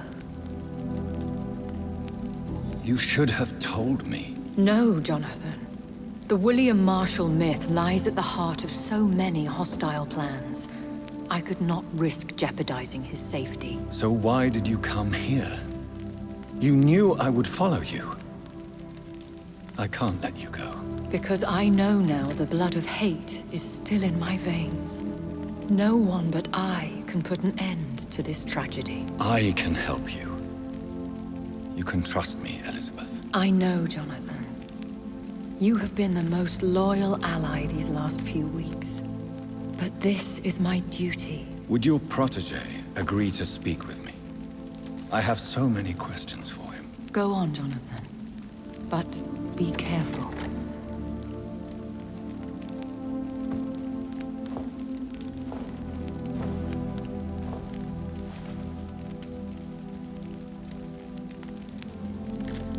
Yes? Sir William.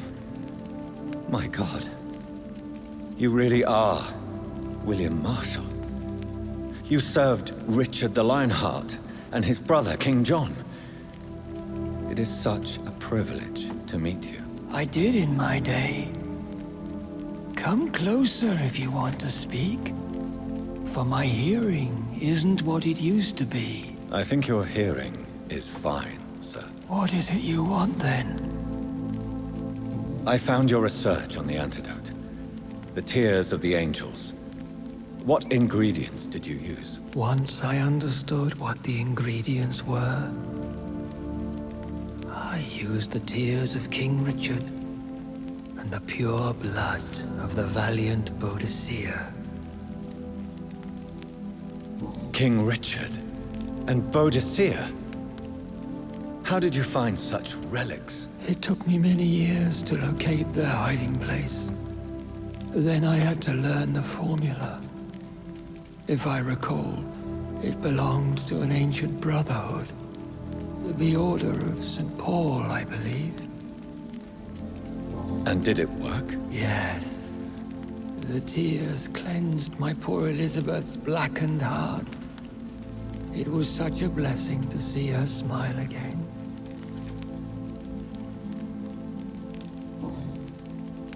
I found and defeated the disaster that was threatening to smite London.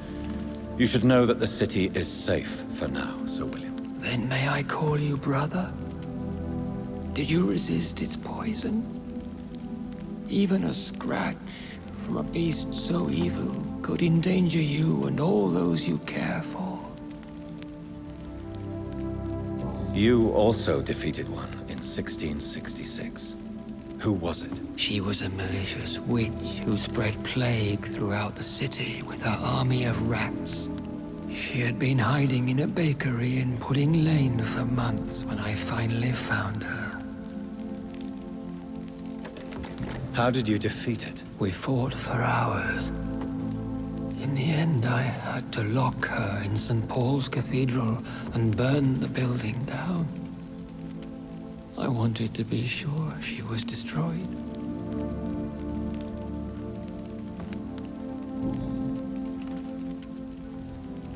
The blood of hate. How does it affect you? Do you feel it now? The blood of hate? Yes. Nothing more than a sneeze, really. A sneeze held for so long, you could blow a fortress down if you released it. I would like to ask you about vampires. Vampires? What about them? Considering your experience, please tell me what you know. They are terrible creatures. I have seen and fought many in my time. Foul temptresses with sharp claws and shrieking beaks. I have never seen such a creature. What are you talking about? Of course you've never seen a creature like them. Vampires are deadly, swift and implacable. Where did you encounter such creatures? The last time I saw one was in a Celtic temple near Salisbury. A terrible and god-forsaken place full of ghosts and pestilence. Can we speak about the Morrigan? The Red Queen. What of her? You met her, did you not? Just once. But she never ceased to sing to me. I love her song. It is a song of blood and war. I only wish she would sometimes let me rest. Do you know who she is? I don't want to discuss this in front of my sweet Elizabeth. Why? For a time, she too could hear the Red Song. The steps she danced to its melody brought pain upon the world. Do you remember Myrddin, your maker? Only God is my maker, for he created everything on this earth. He blessed me with eternal life through his archangel, Michael. But Myrddin, Michael, is a vampire. He made you a blood-sucking creature of the night. Blood, yes. I used to drink it from the throats of the unworthy. Then I was punished for my deceit. During my penance, I rely entirely upon my sweet Elizabeth. Tell me about Elizabeth. How was she infected? I do not wish to discuss it. Please, Sir William. I need to know what the blood of hate is.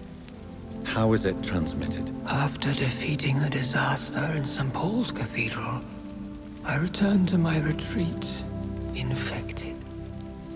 This is where my sweet Elizabeth found me, for she heard my pain from across the sea. Where is this retreat you mentioned? In London, under Temple Church, beneath my empty tomb. I always loved to sleep there while listening to the bell above.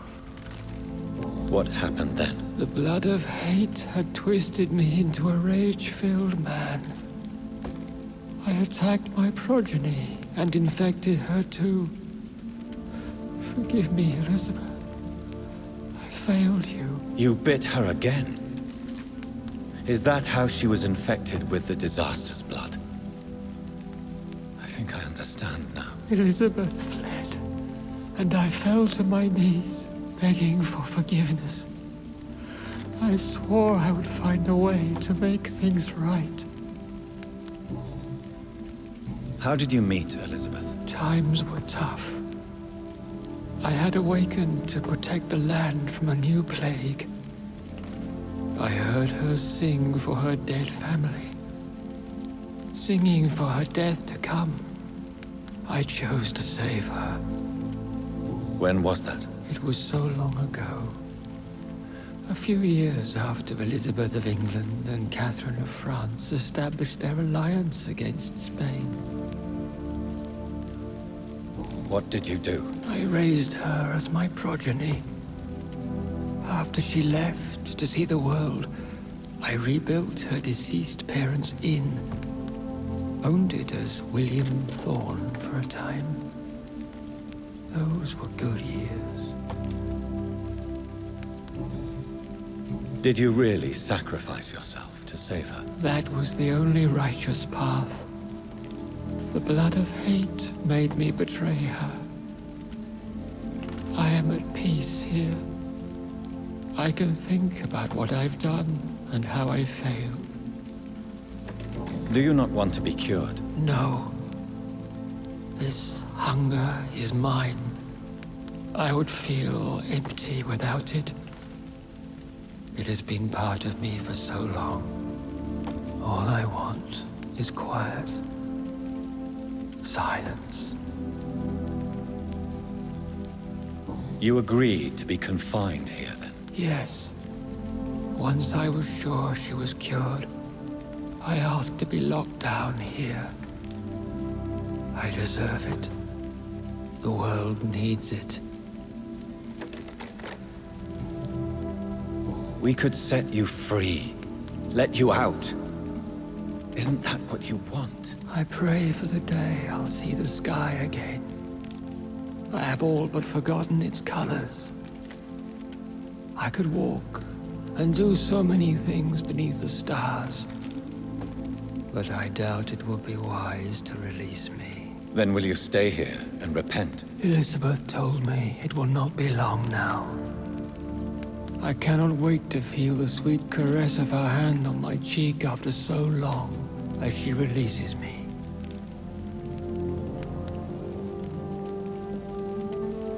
Has the time come? Yes, Father. Why not unleash me then? To see the sky a final time? You already are the sky, and all its stars. I'm not defeated, for I welcome the sword you bear, for it is mine. You were never defeated, my lord.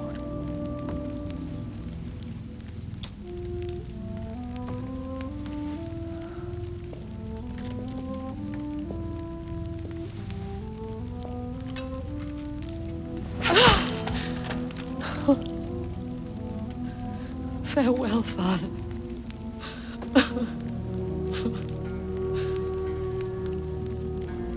And to you also, Jonathan. What do you mean? I can't stand what I've become. This healthy carrier, as you put it. The flames will purify the poison that runs in my veins. No! I won't allow this to happen. I am death, Jonathan. Wherever I go, I can't stand it. I am Dr. Jonathan Reid, champion of Myrddin, chosen to save England from the vampire epidemic. I could cure you. What do you mean? We are creatures of blood, Elizabeth. Everything about us is in our blood. With time, I could perfect the antidote William Marshall gave you. Trust me, for time is on our side. That is a risk I cannot take, Jonathan. I won't bring another such disaster into this world. Elizabeth, no. Trust me. I can save you. How could I trust you, Jonathan? How could I take such a chance? I'll stay here with you then. As long as we must, until I find a cure. You have no idea what you're talking about, Jonathan. Despite his madness, William was strong enough to starve for centuries. I doubt we can do the same. That's where you're wrong, Elizabeth. Since I murdered my poor Mary after my rebirth, I vowed to never take a life again, and I've succeeded. I'm not sure I have the strength of character. I'm not like William. I'm not like you. Let me teach you then. Come with me, my love. Oh, Jonathan, if only this could be true, but I really don't know. We'll run away. Go to the deepest forests, the highest mountains. Untouched by man, we'll hide in solitude until I find a cure. Do you trust me then? Until the end of the world, my love.